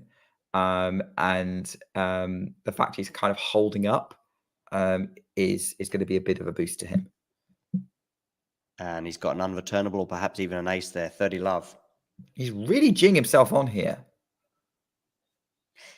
Maybe he needs it. Maybe he feels as though he needs to do that, because actually I don't think it's been that uncomfortable for Novak so far. No. I mean, like, the points have been relatively short. We haven't had that many long rallies. His serve rating is 9.6, which actually makes sense to me because he has served sensationally today. Do you know how they calculate that? No, I was then about to ask, actually. I have not got a clue. Oh, I'm skeptical on certain websites with that sort of serve rating, but I'm slightly less skeptical, actually, when it comes from ATP, Tennis Channel, Tennis TV. Apparently, they are a little bit better on that, and they actually have human beings judging it and blah, blah, blah. Backhand return here from Jannik is wild and wide. Another clinch of the fist, and we have 3 set points for Novak Djokovic. Yeah, and this is Djokovic having a very good day. It has to be said. I'm not seeing, like we were talking about Sinner's unfostered account. Djokovic's has been really low, like crazy low. 10, I think last I saw was 10-2, but it will be a bit more on the Sinner front now because I think he's hit at least 2 unforced errors in a set. That's actually Sinner's really, hit 2 in the really last good. 3 points. That's going to be difficult for anyone to deal with, no matter how well you're playing. Exactly. So 2 for Djokovic in the whole set, and 2 for Sinner in this game alone. Yeah, which I think seals the set for Djokovic, right? We're waiting for the outcome. It landed in. Yeah, I wasn't sure if it did, but it just did. What a serve from Novak Djokovic. Although I think the serve was called out, Djokovic challenged it, so he's got a first serve. Okay. Yeah, right. Which is a bit unfortunate because Sinner barely got a racket on it, I think. Or did he get a racket on it? I don't think it landed over the net. But anyway, here we go. No, I don't think he did. Like, not a meaningful touch anyway. That time he goes long on the first serve. So it is a second serve here for Novak now. I'll come to your point in a second, Matthew, about the speed. Okay, forehand return, backhand Novak, forehand Jannik, putting a bit of pressure on the Novak there, but it's a nice, and that's forehand slice, went wide, and Djokovic does hold to love, and therefore wins the first set 6-3. Just a masterclass of serving from Novak Djokovic. Djokovic serving incredibly, not making errors, just soaking up the pressure from Jannik Sinner. In short, doing what he does best. So these comments, I mean, I think that the speed of the court has been talked about a lot. I know that Carlos particularly mentioned it during one of his press conferences, I think maybe after he lost to Zverev. For me, it is what it is. I mean, if it's of course more difficult for maybe certain players to adapt to, but other players we've seen enjoying speedy indoor courts, like Felix Auger-Aliassime, for example, Djokovic as well. It does sort of suit him, I think, pretty well. But, I've seen Djokovic perform pretty well at Indian Wells, which is probably the complete opposite in terms of a hard court. But I've also seen him do well on clay and doesn't do too badly on grass. So that's the challenge that lies ahead for somebody like Carlos Alcaraz, not just Djokovic himself, but being as versatile as you possibly can. So you're winning tournaments all year round. Yeah, pretty much. And, I am in the camp of, I think we need more faster courts in tennis. I think we need a balance. I actually think fast court tennis can be interesting. I love watching long rallies on a fast court when they happen. They are a rarity, but I actually think when they do, they are some of the best. They are actually the best form of long rallies. And this tournament has, until maybe potentially today, has delivered. Had some great rallies, and it has delivered. I mean, the Rune Djokovic match was good. The Djokovic Sinner match was sensational. The Zverev Alcaraz match had moments, and it did go to 3 sets and perhaps delivered a surprise result. The Sinner Medvedev match was a masterclass from Sinner at times, but also was still competitive until the beginning or middle of the 3rd set. So for me, it's been a little bit more exciting. And we also got the anticipation of the semi-finals. Okay, one of them maybe didn't live, but we still had some great rallies last night, as only Djokovic and Alcaraz can. And I'm probably missing a match or two in there. I mean, Sinner Rune I thought was very entertaining. When else? I mean, we had the dead rubber in the end, at the end of the red group with Zverev and Rublev. I guess that was a bit flat. Maybe if this final doesn't deliver, and I do fear it won't, it might well end up leaving the lasting impression. But I'm okay with different courts and different surfaces. And that's the beauty that tennis offers that almost no other sport does. Exactly. And like it's one of the reasons why I love the sport, is because it's different. Every player has to deal with different conditions everywhere they go. If you made a tennis court uniform everywhere else, you are guaranteed domination. And which is why when it does happen, it's actually impressive to watch, like Novak is doing now, what Roger Federer did in the past, Rod Laver did a long time ago. Yeah, that's one of the beauties of the sport, really. Loving the analysis from Jake as always. By the way, am I seeing on the scoreboard, because I've been out the loop a little bit, that Rajiv Ram and Joe Salisbury won the doubles title? Yeah, I think so. Yeah, I think they did. Look, yeah, there you go, straight sets. Straightforward. Yeah, so defending their title, I believe. Yeah, Salisbury's going to be here, isn't he? In DC, yes, he is. Yeah, no, in Malaga. Malaga, yeah. They're DC short for Davis Cup. Okay, I was thinking Washington DC, but yeah, No. along with Skupski, no. Yeah, Neil Skupski, yeah, which could be an interesting combination. I think they should work well together. Hopefully, they work well together. I know they haven't always in the have a past. chance. I mean, it's a real blow losing both Murray and Dan Evans. I think with those two on the roster, I would say you never know in the Davis Cup, you're a contender. Let's imagine Djokovic wins his singles against, I guess, Cam Norrie. But Draper, Kecmanovic, Draper could win that. I think I would make Draper the slight favorite. Yeah, depending on Draper's health, but I would make him the slight favorite. And then you got the doubles, and then who knows? I guess Kecmanovic, Djokovic against Skupski and Salisbury, and then that could go either way. I mean, of course, you look at individual, and we know how they are in singles, but bearing in mind their ability in doubles, there's a chance. There's a chance. There's a bit of trouble here. Yeah, there's a chance here for Novak. Love 30 on the Jannik serve. Nice forehand there from Sinner, but Novak, as only Novak can, stays in the rally, and then Sinner goes long. So it's love 40, I believe. He's just staring at the baseline, looking like he can't believe that shot from Novak was good. Jake, my feeling is, but we'll probably find out more. Yeah, and it did land on the line. We'll find out more probably afterwards regarding Jannik's energy levels. I just think that it's the occasion. I just think that the number of unforced errors we're seeing from Jannik. I had a feeling that, again, there was 2 or 3 paths to victory, and I was thinking about the physical side. If one of these 2 players is going to be struggling physically in the 3rd set, who's it going to be? It's going to be Sinner. One of these 2 players is going to feel the occasion. It's going to be Sinner. One of these 2 players is going to have that unbelievable support he had going into the group match, but that could go against him in a final. It's going to be Sinner. And one of the players doesn't quite turn up, it's going to be Sinner.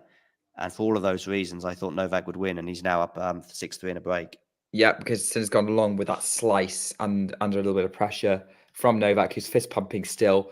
Yeah, I would agree with that assessment. This is kind of going the way I thought it might, to be honest. I will say about Sinner, though, I think Jake might have a point with some a point with the very different pressure, but also good, thanks.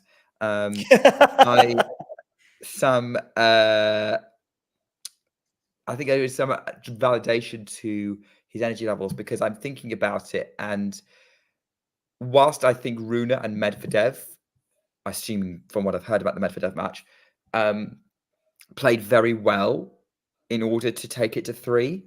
I do also think to a certain extent, Jannik took it the long way round. He didn't. He could have won that second against Rune in a tiebreak had he held, and kind of ploughed on with it. Maybe.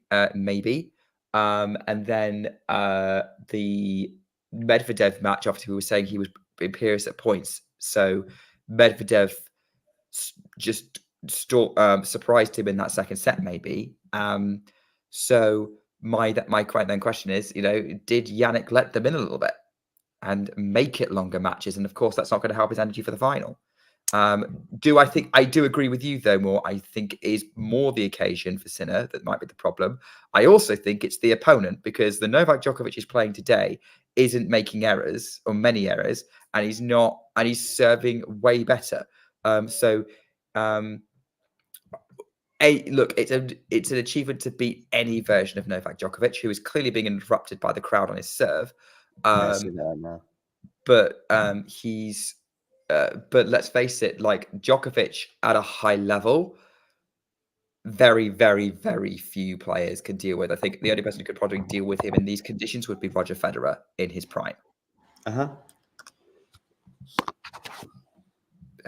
So I'm going to put it down to Djokovic being special here. Maybe slightly more than Sinner struggling, because because even if he took it to Novak, he's not going to beat a guy who's only making 2 unforced errors a set. By the way, Novak lost 2 points on serve in that entire first set. So that would have been 3 service games, I believe. And he's just won the first point in serve here. So far in the entire match, I believe this is his 4th service game, he's only lost 2 points, and it's 30 love.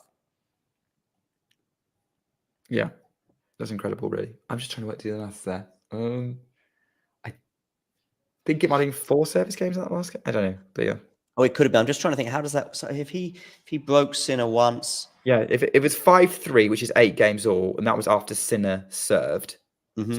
So Novak serving first, that would imply that... And with the in fact, so he must have... That's 4 service games. This must be his 6th service game, right? Yeah, we're currently in his 6th, yeah. Yeah. So 6 service games in, his 40 love. He's lost, so that's 6 times 4, so it's 24 points and 2 losses. 24-2 on his serve. And I don't think Sinner's doing anything wrong on the return, really. I think Djokovic is finding his spots. Your expression suggests that maybe he might be doing something wrong on the return. I don't know. No, not necessarily. Not in terms of the specific moment of the return, although I think he just misread that serve. That's probably why I sort of paused like that. Not the specific, as you say, if Djokovic is serving as well as he is in terms of the spots instead of anything else, fine. But once in the rallies, that's where the unforced errors are coming in. And of course, some of them are sort of forced. There's no doubt about that. But the mistiming and the shanks and that's where, and up in the rallies, and he puts a forehand long. Derek here saying we've got Novak Isner here today. Oh, yeah. Back it up the line from Djokovic. The forehand of Sinner cross court. Forehand up the line, Djokovic. Sinner's really chasing it down. They're moving each other side to side at the minute. Forehand Sinner inside out. Backhand Djokovic up the line. Forehand Sinner cross court. The Djokovic forehand. Really great rally going on here. Sinner overpressed on the forehand, goes wide. Tennis Twitter here suggesting a bagel could be in. No, I don't think so. I think Sinner will keep it competitive enough to avoid that. I'll eat my words quite happily. Djokovic is going to be outlasting players well into his 50s, according to Jake. In the modern era, that would be insane. I mean, I've done a little bit of delving into tennis history. It wasn't uncommon for players back in the 50s, 60s, 70s to be playing into their 40s. But the game's changed now, where the athleticism involved in being a tennis player is very different to that time. Yes, definitely, yeah. Okay, Novak on return here at love 15, and he's got love 30 now after a very good return from Novak. Sinner was struggling with that one. That would go into the sort of grey area of forced or unforced error, just because of the depth of the return. So in this set, Sinner's not won a point yet, 10-0. This is madness. Yeah, and I don't. He's making a few mistakes, but it's not entirely his fault there. Hey, Sinner wins his first point. Big forehand win across court. Good job. Back behind Novak. Some conversation between Jannik and his team. 15-30. To answer your question, Keen, I would say Novak can push. Sometimes he's very good at absorbing and redirecting. He's also very good at just keeping the rally going and forcing you to make an error. But that's usually when he's maybe not at his best, but he knows he can hang. And often hanging in and just making sure you don't miss is enough. But also Novak, we've seen, has the weaponry to not need to do that. If his forehand's firing or his backhand, he can hit incredible winners. So honestly, it depends on the day. It depends on the opponent. It depends on what the most effective strategy is to beat them. I do not think Novak Djokovic pushes against Carlos Alcaraz. Daniel Medvedev, Carlos Alcaraz, or Jannik Sinner. Yeah. Or Rafa Nadal. Maybe he sensed something today a little bit, maybe in just the first couple of games. Maybe he was thinking about, I'll see how Jannik is today in the first few games, and maybe he'll take a bit more caution, hence the just 2 unforced errors, although I just saw a third one there. So it's 30-all. That can also play a part. I think the opponent is the main thing. You can't afford to push against Carlos or Rafa, or to some extent Daniel, depending on which Daniel turns up. But maybe there's other times when he's like calculating that, you know what, against Khachanov, I can just sort of hang and just Khachanov, by the way, is someone who also is a much more of a pusher, but just, you know what, maybe he doesn't push, but he'll wait. So against Khachanov, I'm thinking about the French Open, where he went a long time without making an unforced error as well. But Khachanov is one of those players that is also a little bit more conservative. And so he just waits to pull the trigger. Somebody like Carlos and Roger, as well as we know, will pull the trigger. Oh, what a forehand from Djokovic. There we go. That's a sign he's not a pusher, because he accelerated through that, went cross court. Jannik couldn't do anything about it. Jannik's father there looking pretty glum. Break point, Novak Djokovic. Yeah, I think Djokovic kind of pushing things back into court and extending the rallies is him feeling out the opponent and where they're at and how much effort he needs to put in to win the match. As Derek says here, in the earlier rounds, maybe a little bit because of the level of opponent. But once the opponent gets to the absolute elite, less. I mean, looking at the Cincinnati final, for example, I wouldn't say there was much example of pushing. Same with the Madrid semi-final that he had against Carlos, etc., etc. Nice serve there from Jannik, saving a break point, so it's back at deuce. This could end up being a confidence-building game for Jannik if he holds. I agree as well, Jake. I think as Novak's got older, he has got a little bit more aggressive. Not just in terms of hitting the ball hard, but just getting that closer to the line, and also even just some of the angles that he's capable of producing can be sensational, which in itself is a risky shot. As Jannik goes big on the forehand and it hits the net and goes out, so it's an advantage to Novak Djokovic for another break. Yeah, and Jannik can overpress on that forehand. We've seen it over multiple matches this tournament. You know, if you give him time for him to tee up the shot, or maybe rush him a little bit on it. He snatched at that a bit. And I think he had a lot of time to think about it. Exactly. Okay, break point here. Novak Djokovic, Sinner to serve. He saved this last break point very comfortably. So let's see if he can do the same here. He gets his first serve in, but Novak gets it back in play. Forehand from Novak. Good accuracy there from both players, to be fair. Good defense from Novak. Great shot. And a volley here, and now the forehand. Oh, clips the net and goes wide. So we're at deuce, and that was a chance for Novak. That's the kind of miss that we've seen off the racket of Jannik and Fairton's, and that's a first glaring error stroke off a chance there that we've seen from Novak. In that, that almost feels like a match point that he has there, in a way that he puts that away for a double break lead, and I see no way back for Jannik. And Novak can't believe it. Can't believe he missed that one. That was, yeah, it's just unfortunate clip the net because that was going to thread the needle there, and it probably would have passed Jannik. It would have done, yeah. That was a chance. Novak puts that away 8 times out of 10. Yeah. Which goes to show how much pressure Sinner put him under during that point.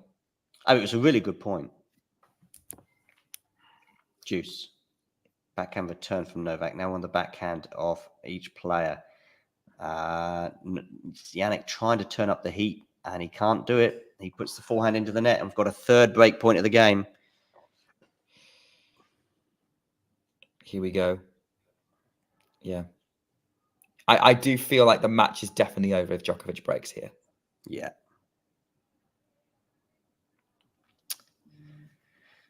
So, Seeing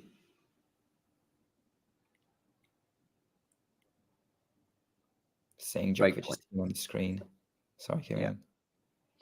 Sinner about to serve, just composing himself. Goes. Ace. Wow. Wow. Clutch from Jannik Sinner. For the second of the 3 break points, he's pulled out a big serve. The other one, I think he got out of jail. But we're already edging towards 8 minutes for this game. As Derek says in the chat, it feels like Novak's been on serve for about 10 minutes in this match so far. And the other hour has all been Jannik serving. Or the other 50 minutes. And backhand wide there from Novak. So we've got a game point. I think it's the first game point. I see Ljubicic in the crowd, very close to the Jannik team. Oh, yeah, right next to Cahill. Interesting combo. I mean, sort of 2 seats away, but I know what you mean. Not close enough to be in the team, but right next to them. There's another Federer connection between the 2 players on this stream. There you go. There you go. Nice serve there from Jannik, and it holds serve. Is that the electricity and the belief and the charge, saving 3 break points and bringing up some big serves at big moments? Is that going to be enough to give him the energy to get back into this match? I think potentially, but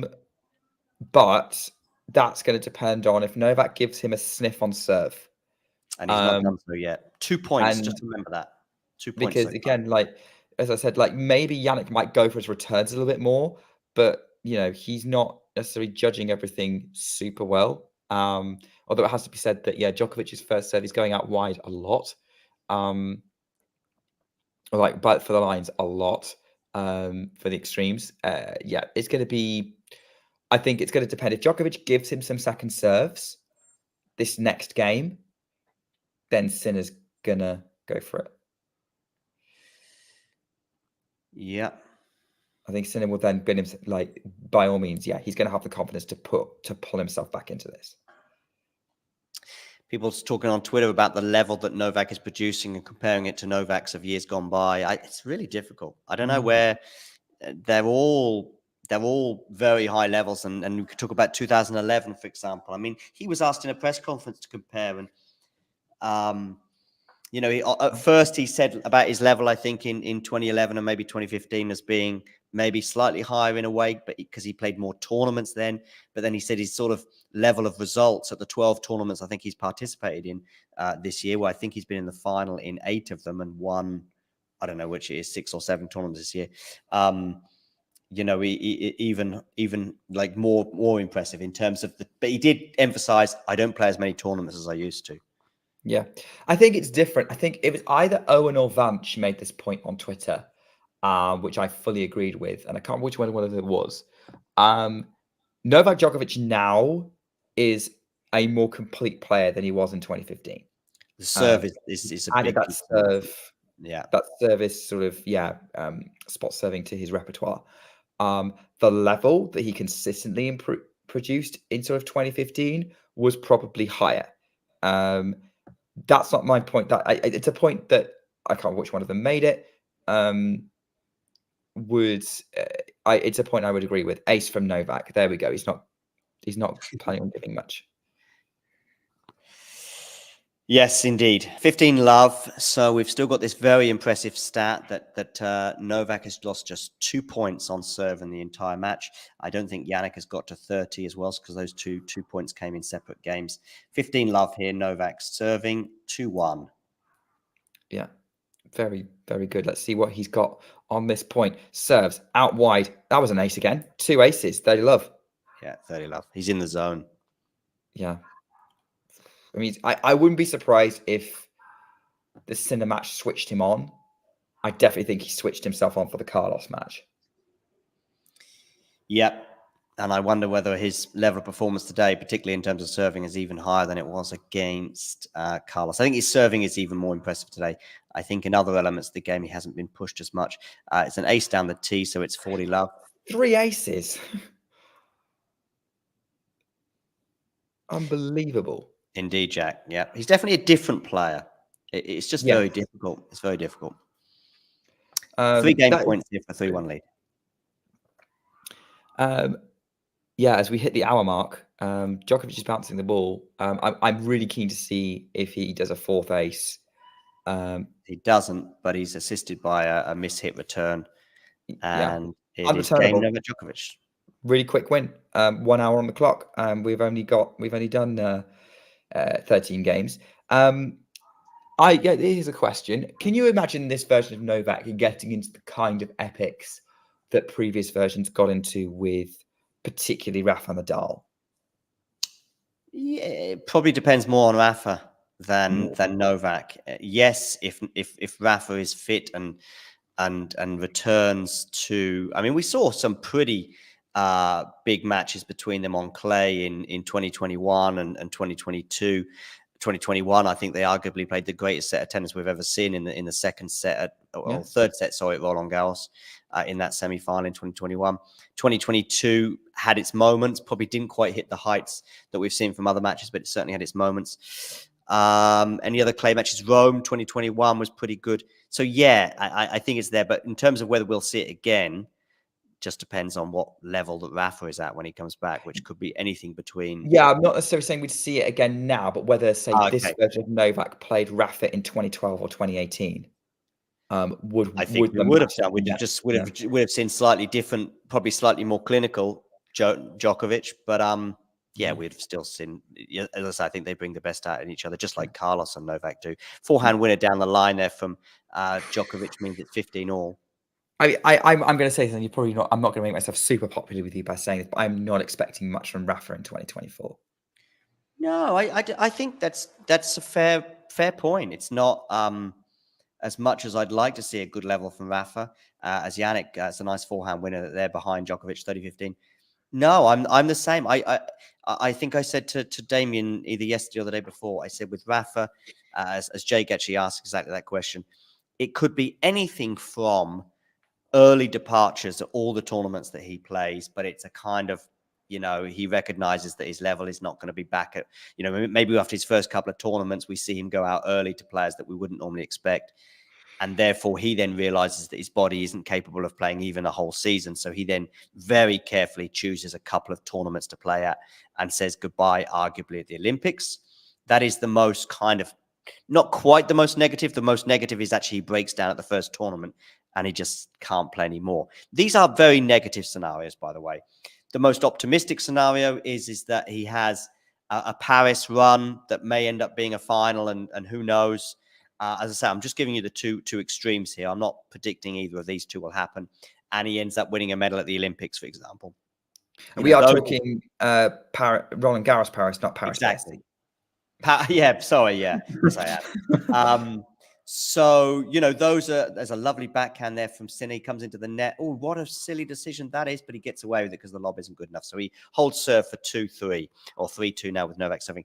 I guess, therefore, I could also go for a sort of nice year that could be sort of not a bad way to bow out, which means he performs okay at these tournaments that he plays. He gets to the second week in Australia, but realizes that a year off tour, certain players such as Carlos and Jannik have taken a step further, and he loses to one of those two, for example, in straight sets. But that wouldn't be the worst comeback in the world. He then plays a healthy clay court season and wins Barcelona, and is in a bronze medal match alongside Carlos in Paris, and they miraculously win the bronze medal as a doubles pairing.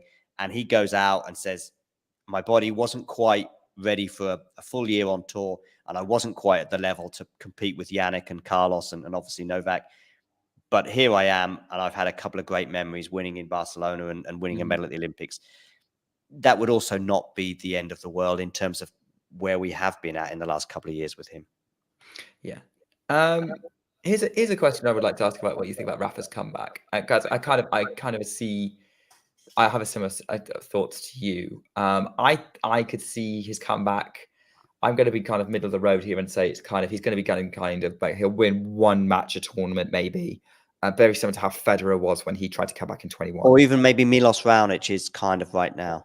Yeah, but I would say I was going to ask, what tournaments other than the Slams and the Olympics do you think do you think it would matter to Rafa to play? So aside from the Slams and the Olympics.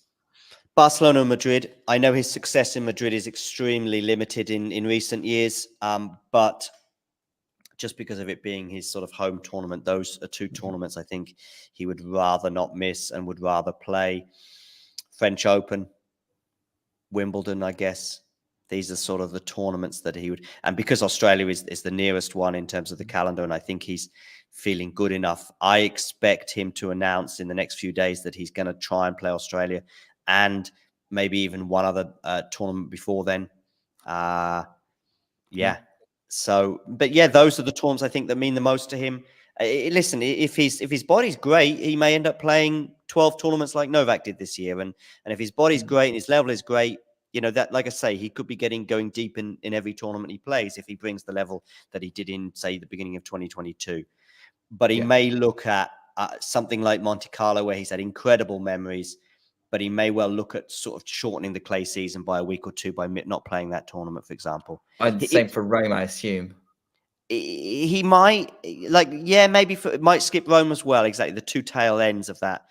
Exactly as Jake says there, the two tail ends, as we see Jannik Sinner win a point on Novak's serve, and it is the first time he's won the first point of the game on Novak's serve. It's only the third one of the entire match. So let's cherish this Love 15 moment while it lasts on Novak's serve at Love 15. I think I've kind of addressed that. I just think he'll shorten his clay court season somehow, especially if he thinks he's got a chance.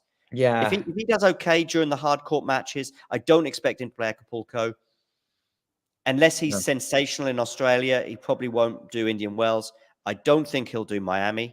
Don't think he'll do it anyway, no matter how. Even when he was playing really well in 2022, he never played Miami. He played Miami. So if he does unbelievable, if he gets to the semi-finals in Australia, he might go, you know what?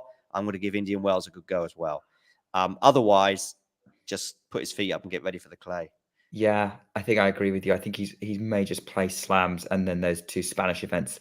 Is that a backhand winner? That's a backhand winner from Jannik Sinner across court. Love 30. Here we go.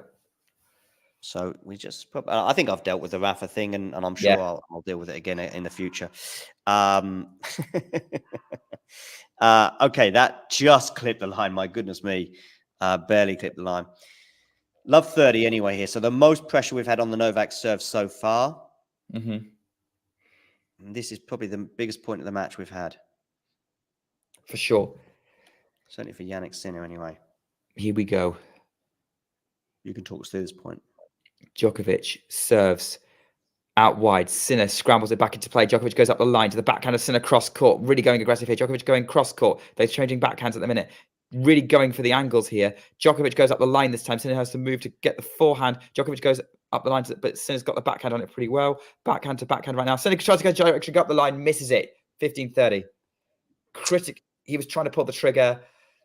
Just put too much on it. Yep. And so we're at 15-30, and it ends with an unforced error. But his team sort of say, come on, there's a chance here. There's a chance.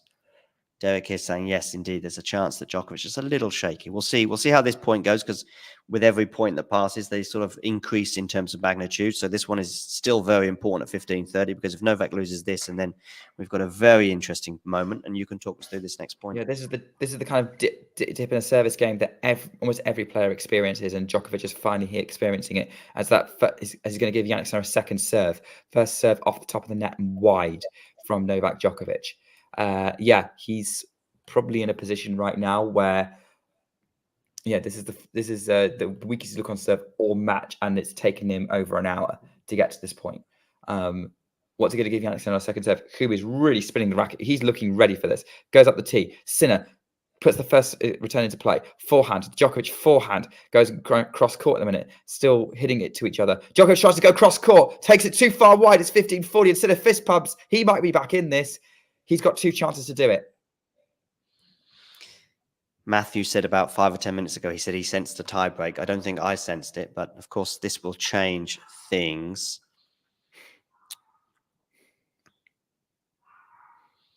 Ghosty having a nap and presumably missing.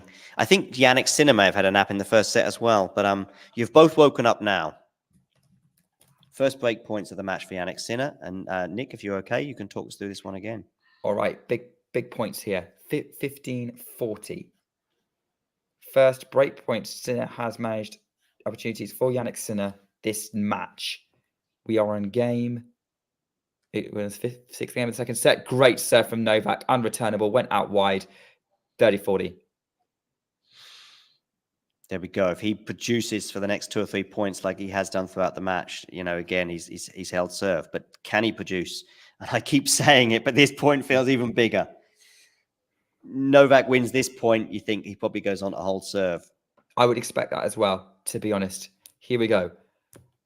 This could be the point that decides the trajectory of the rest of this final. Sinner standing, ready to receive. Djokovic really taking his time here. I'm not sure if the crowd's getting involved, but it's really slowing things down. Djokovic continues to bounce the ball. Sinner much more dynamic than maybe that movement. Djokovic serves out wide. The backhand of Sinner long over the baseline, and Sinner puts his hands on his hips because he knows he had a good opportunity to try and get that backhand in play. Puts it over the baseline. Deuce. It was a good serve, kind of into the body, a little bit towards the backhand side, but you can see the disappointment in Jannik's face there that he knows that he should do better with that return. Still, deuce, as we see Sinner's stats there regarding returns made at 61% compared to Novak's 82%. Which is, of course, making a huge difference in this match. Anyway, we're at deuce.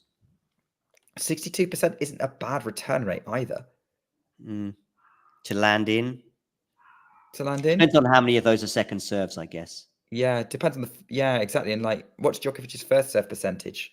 So yeah, I would, if Djokovic's first serve percentage is high, it's mostly getting first serves, then actually that's pretty good. Advantage Djokovic now. Sinner erred there, and now we've got a game point. So 3 points in a row from Novak, from very, very sticky to much more comfortable. And definitely 4-2, 6-3, 4-2 is much more comfortable territory for the Serb. Yeah. Here we go. Bouncing the ball. Sinner getting ready. Can have a go at this. Djokovic serves out wide. Misses the first serve. Just. So we're resetting to the second serve. I wonder if he'll go big on this second serve. Risky. Not unheard of. I just think that it's not so risky at this point. Doesn't go that big anyway. No, not that big. No. Forehand from Djokovic up the line to the Sinner backhand cross court. Djokovic tees up the forehand, going to the Sinner forehand, goes up the line, backhand Djokovic cross court. Sinner's going to go cross court on his backhand. Djokovic is already there to meet it. So has to really try and run down that forehand. Just goes wide from Sinner. Djokovic fist pumps. He holds 4-2. There we go. 4-2. And Jannik had his chance. Will he get another one? I think that the return will be lingering in his mind. If not right now, then perhaps later on this evening, should he not get a chance again to get back in the match. And bearing in mind he's had one moment in the match on Novak's serve. Mm-hmm. Will he get another one? I'm not sure. Fair point. So Sinner's coming up to serve. By the way, you your comment earlier about 62% returns in play. What would you consider a good return in play percentage? 70, 75. I mean, it depends on the server. I mean, if you're against somebody like an Opelka or John Isner, but and you could also just say that, as you said, that Novak's just serving sensationally. But yes, to just get it back in play, yeah. Okay. See, Novak just gets that one back in play, for example. I mean, now he's in the rally and off we go. We are after the races. Forehand Djokovic inside out. The backhand of Sinner miscued. Wide and long. Love 15. I get what you mean. I suppose I've not really looked into that percentages. I've not looked into the numbers. I'd love to hear what Jack Me thinks. neither. But I'm also thinking, you unreturnables, aces, yeah, fine. I mean, but if you're getting aced and you're not getting your returns in, say, more than 25% of the time, I would have to reevaluate my return position, what's going on. If I'm not playing let's say I'm not playing, and let's include Novak in terms of the spot serving, especially here in Turin, but just against an average top 100 player, I think, if I'm hitting balls into the net and hitting them long all the time, or I'm just getting ace left, right, and center, I'd have to reevaluate. Lovely cross court there from Jannik in the 15 all. Yeah, I get what you mean. It's not something I've looked too deep into. It's just I would agree with you if this was a WTA match. But an ATP match is an ATP match is a lot more serve dominated. You do see a lot more sort of unreturned serve for whatever reason. Because the other way of looking at it is unreturns Daniel Medvedev is probably quite low. As in like he gets him in most of the time. But then we get frustrated with Daniel because he just keeps getting served and volleyed against the elite opponents such as Novak and Carlos, and even to some extent now Jannik Sinner, as I see a forehand there loose from Jannik, meaning 15-30. Yeah, he's not happy with that forehand. Kind of motioning, knowing that he probably didn't execute that properly. Bit of chatter in the box from Ljubicic.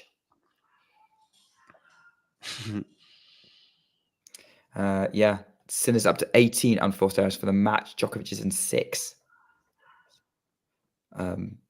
You could look at it. Sinner's dropped 4 games worth of unforced errors.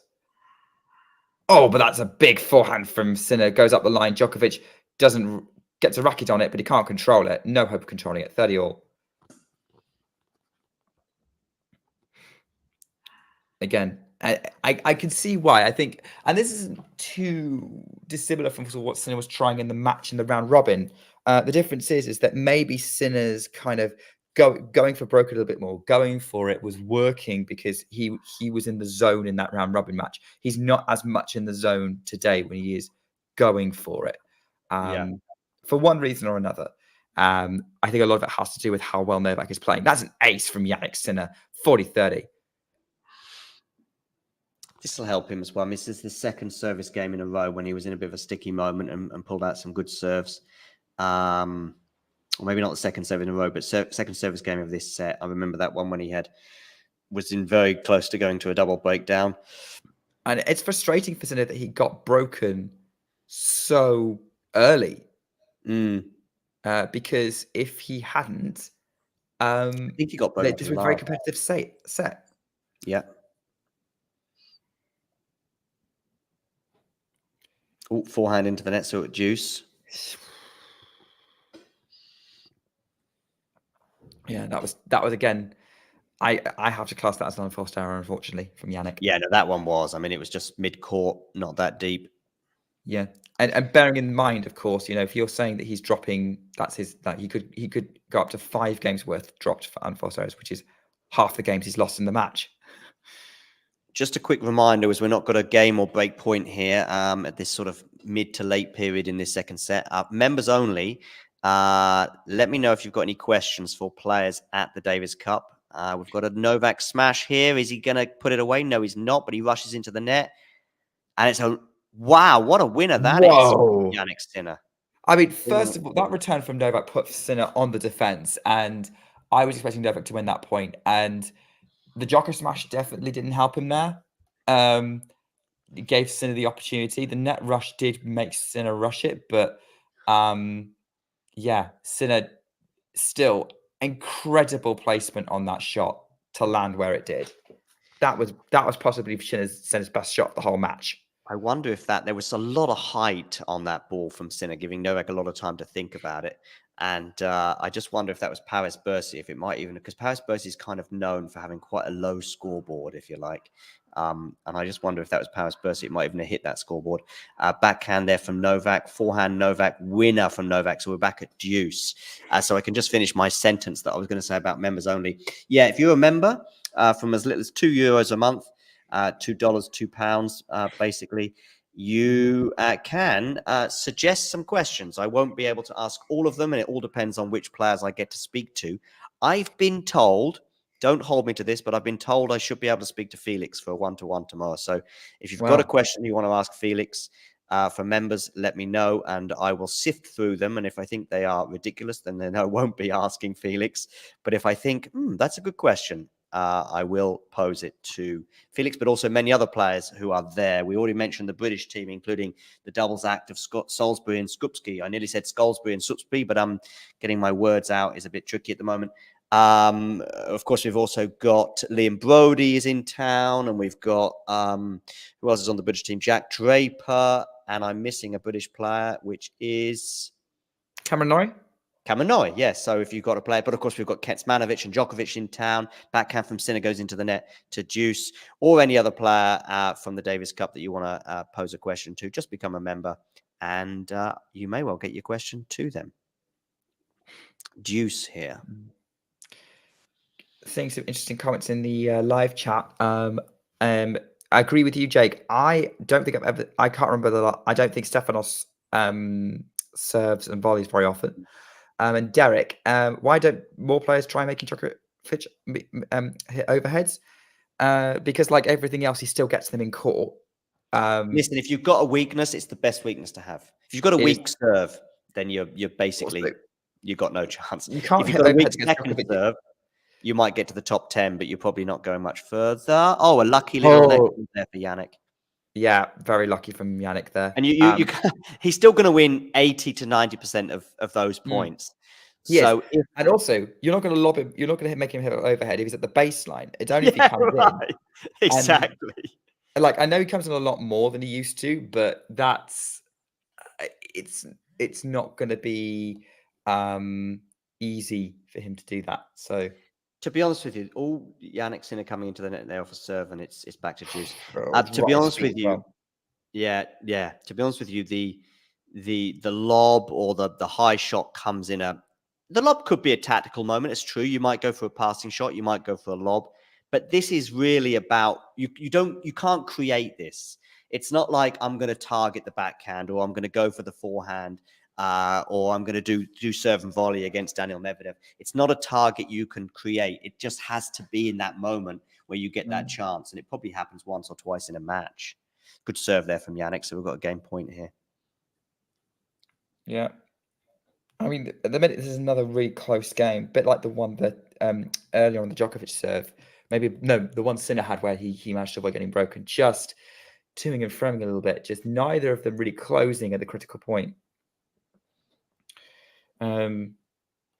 Lots of love for Novak in the chat today, and I have to say, well deserved given how well he's playing.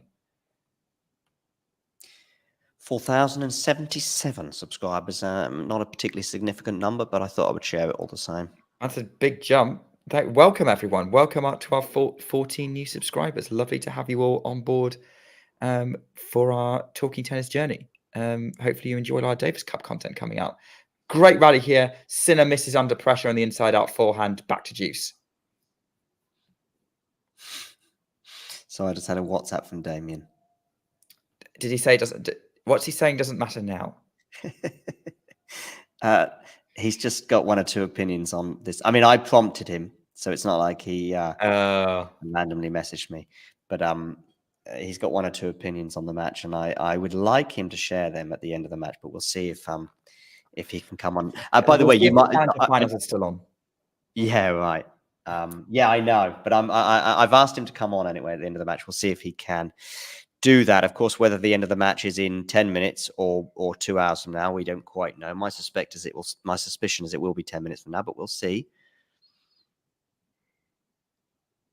Great backhand from Djokovic on the return. Stretch backhand. Classic Novak. Not quite over the net, though. And it's advantage Sinner again. Interesting graphic just flashing up. He's struggling to win first serve points on the ad side. Okay. Yeah, which is why he keeps getting to game point and then back to Deuce. Over 10 minutes this service game. There's been 3 kind of epic service games in this set. 2 on the Jannik serve, and there was 1. It wasn't quite epic, but it just felt significant at 15-40 on the Novak serve. Oh, has he missed that drive volley? He Oof. has. Oh no. Yeah. That is the Juice. kind of shot you need to make. Yeah, I think you're right. His dad does look a bit like Gordon Ramsay. You could tell how much pressure Sinner's putting himself under right now. Some of these misses that happened in this game. He's putting so much pressure on himself to try and put Novak away, stave this off, keep this competitive. Juice number 6. It's still got to go another 16, 17 minutes, though, to be as long as the Wimbledon final, that game that Novak and Alcaraz had. Hopefully not that long. Great serve from Sinner, but Djokovic gets the return in play. Slice from Djokovic. The Sinner forehand changing direction. Forehand Djokovic going back behind Sinner. The backhand way wide. Djokovic fist pumps. Break point again for Djokovic. And he's pointing to the ground saying, "This is my territory." Feels a bit like Cristiano Ronaldo with that sort of point to the ground. Break point here for Novak. 11 minutes in. If Novak is Ronaldo, does that make Nadal Messi? I don't know. Yeah, maybe. I remember years ago with Ronaldo being compared to Nadal and Messi being compared to Federer. It was about 10 years ago on a football podcast, funny enough. Okay, here we go into the point here. Oh, Novak has gone long, but I think he's going to challenge it. He sliced it long. Yeah. I think he's out. I mean, just from his expression, it feels like he probably did go long. Yeah, just not enough. It just too loopy on it. Let's see. Yeah, just long. Back to Juice. And again, that's unusual. That's an unforced error for Djokovic there. Matthew, I certainly feel that game at Wimbledon was very significant for Alcaraz, and it was to go a double breakup rather than, I actually even thought that even though Alcaraz would have still had a break up in that set if he'd lost that game because it was on Novak's serve, that actually Novak may well have gone on to win the set and therefore the match. Drop shot here from Sinner. Novak's at the net. He's going to finish it, surely. Sinner runs it down, lobs. Overhead from Djokovic. Sinner gets... Oh, my word. What was that shot from Sinner? Yeah. That was under pressure. That was a rushed shot from Sinner. Felt the pressure of trying to pick it off. It was very high up. I will give him that. I mean, it was off a Novak Djokovic smash, but it felt like the most sensible thing to do off this smash was just to get it back in play. But instead, he tries to go for a winner like this. Yeah, that was exactly right. He was going for the winner there on kind of an overhead from the baseline, but it wasn't high enough to do an overhead. So yeah, doing a lob would have been the smarter move. Just do a sort of loft it up and try and get that loft as deep as possible and seeing how Novak deals with it. Anyway, break point here for Novak. Ace from Sinner. Djokovic challenges. Although Djokovic is challenging, yeah. We'll see. I mean, he's looking frustrated. He's refusing to move, but he is struggling and looking at his team. I mean, this could go either way. I could barely see it. Annoyed at the missed opportunity. Just out. Oh, it was out. Yeah, just. I mean, there's millimeters in it, but yeah. Oh, my word. I don't blame the line umpire for calling that in. I would have called that in.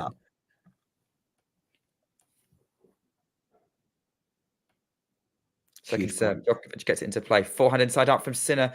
Just clips the line. Djokovic's attempt to pick it off goes in the net, and he's frustrated. It's back to Juice. I think Novak is particularly frustrated because he thinks he should have challenged it, but I think it's too late to challenge. What does it landed in? It landed in. Well in. Landed in. Yeah. Yeah, that was a really good inside out forehand from Sinner. This game is definitely going beyond 15 minutes because we're already at 14 and a half and we're at Juice.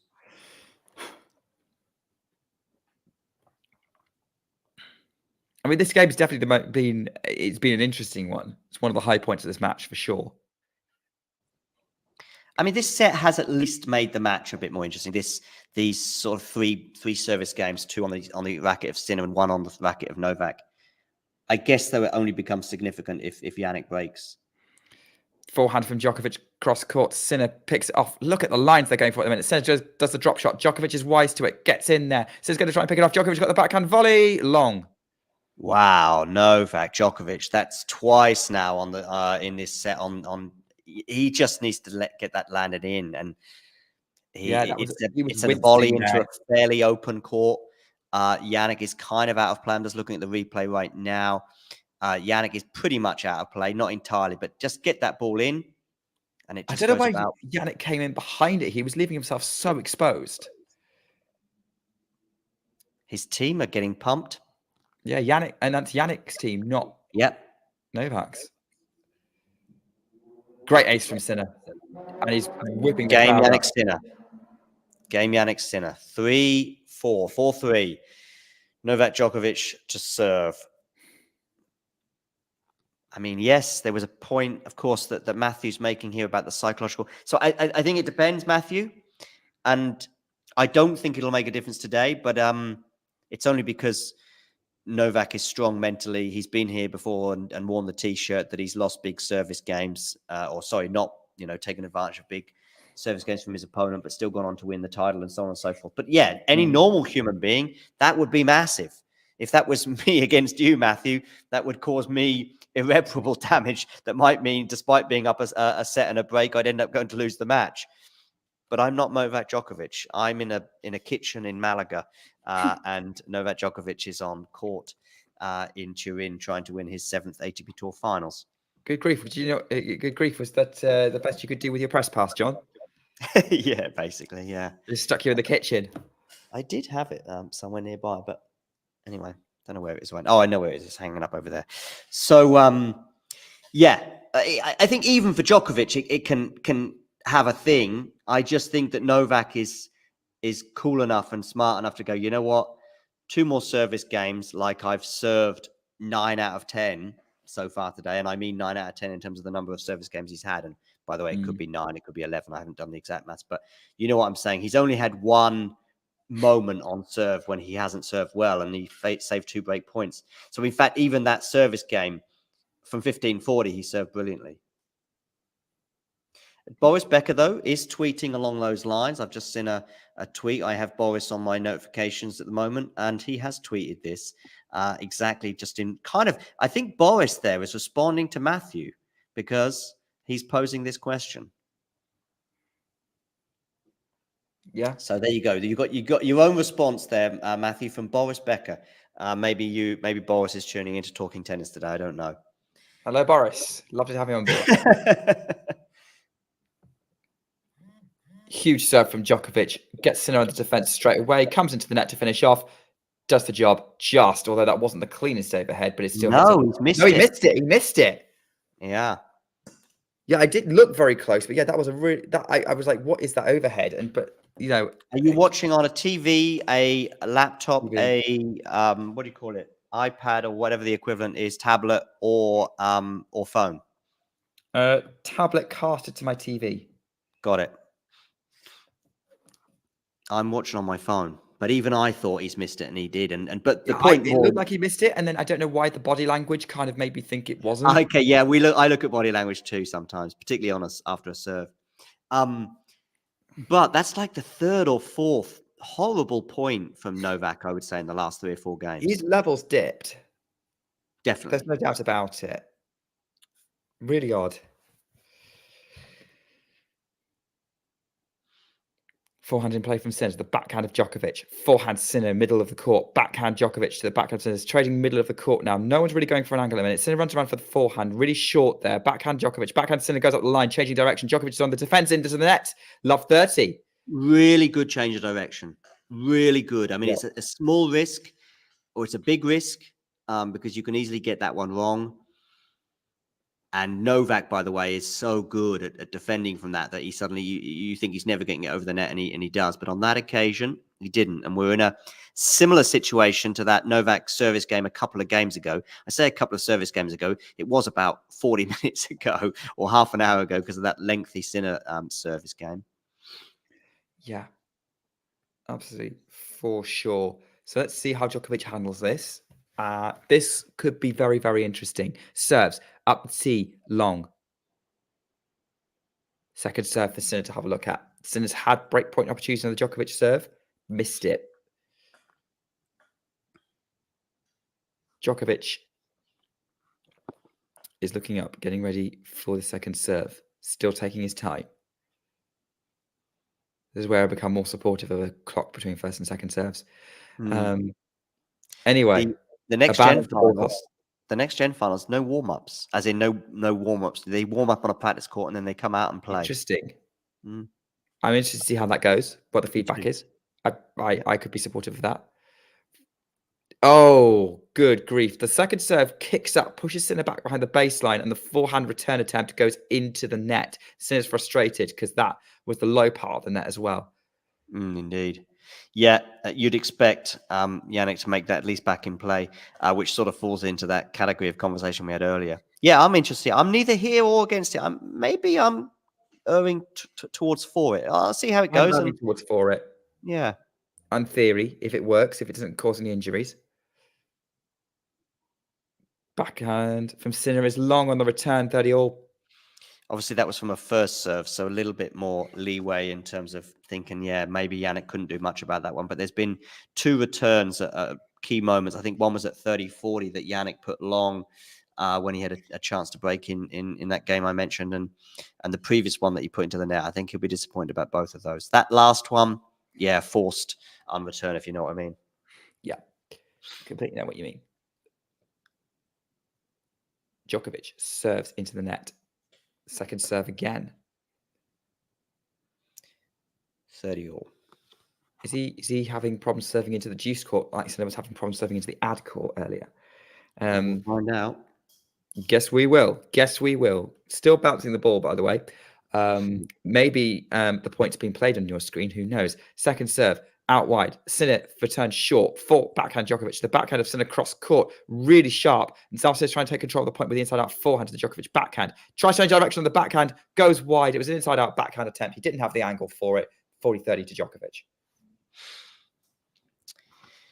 Yeah.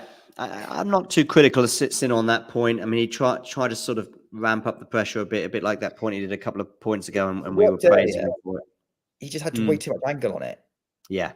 From where he was didn't at. execute it right. The decision was the right one, but he just didn't execute. Yeah. I mean, look, I couldn't. There's no, like, look, he missed by way less than I would have.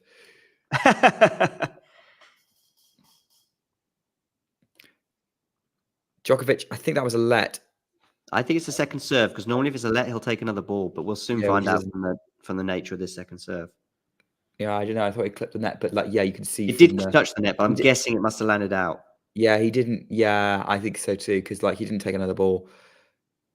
Second serve, mid-court, kicks up, Sinner forehand into the forehand of Djokovic, forehand Sinner cross-court, short, forehand Djokovic pushing a bit of pressure on, down to the backhand, into the net from Djokovic, juice.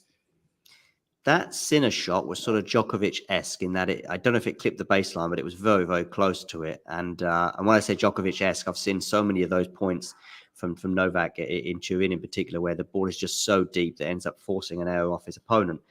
And we're at juice. It's interesting because they've got a graphic up. Djokovic's gone from 100% second serve points 1 to 38%. 100% in set 1, 38% in set 2. Sinner, by contrast, has gone way up. Forehand in play from Sinner off a first serve from Djokovic. Djokovic changed direction on the +1. Backhand, then back towards Sinner on the backhand. They're trading cross court. Djokovic is on the defense. Forehand, Sinner into the net. He was going for he went mid-court, tried to go with aggressive cross court, and he put it right in the middle of the net. Advantage Djokovic. That could be a critical unforced error for Jannik Sinner because it looked like he might be digging his way back into the match there. Probably the worst shot of the match from Jannik, I would say. Because really? Yeah, that he wins that point. He should win that point 90% of the time, 95% of the time. I also think he could have just gone down the line with that, with a bit topspin on it, and Novak's dead meat in that. Even Novak. I think cross court was the right call. I agree with you that he should have made it. I think I can't remember which one it was. I'm sure I saw a worse shot from him. He nearly did a racket smash off it. That he's annoyed as well himself, as Novak gets an ace, I think. But is it going to be challenged? There's a dispute here. Yes, let's see how this pans out. Could well decide the game. He should win that point, no matter who's on the other side of the net. And it lands in, so it's game Novak Djokovic 5-3. Wow. Ace when he needed it. Sinner serving.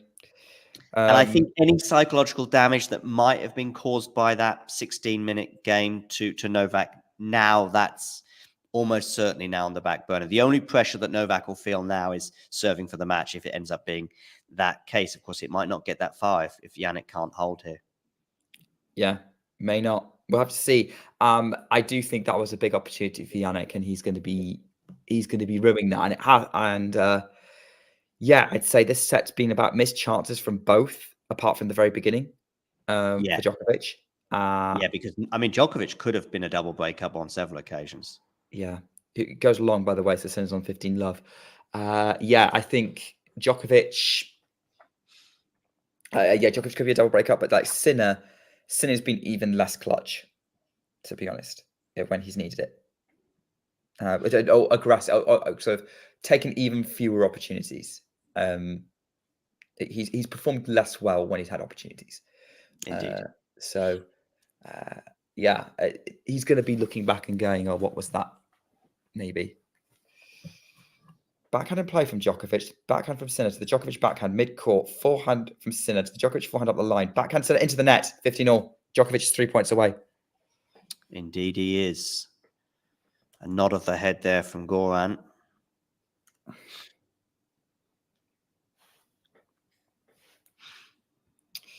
So, we're in an interesting position. Okay, so Sinner's made 17 wins to 27 unforced errors. Djokovic is 17 wins to 10 unforced errors. So still only 10 in this match. But they've certainly crept up in this set, haven't they? Yeah. Yeah, for sure. Oh, well, he had 2 in the first set. Oh, and Sinner's made an unforced error there, dragging a forehand wide from near the net. Swing volley's gone wide. It's not executing well, that forehand swing volley. 15-30. 2 unforced errors. And maybe his errors are starting to get to him. That's not physical. That's mental. That mistake. He's got a lot of time to think about that. I think that the swing volley is maybe, along with the serve, is the most sort of pressure type shot you have in the match, just because of it's not guaranteed that you're going to win it, but you should win it. Although he's just served excellently there to ace Novak, so it's 30-all. But yeah, the swing volley, I think, is that one of those shots that you have so much time to think about it that it. In pressure moments, I think it's the most nervy shot in the game, and that was again a point that he normally would win. I think if that's a first round match in a 250, he wins that point for sure. Still critical moment in this set in his game. Long on the first surface, he tried to go up the tee. What does Jannik Sinner have? Serves. Forehand from Djokovic in play. Forehand Sinner. Forehand Djokovic. The Sinner forehand. Goes into the net. Match point Djokovic. Another unforced error from Sinner. Yeah.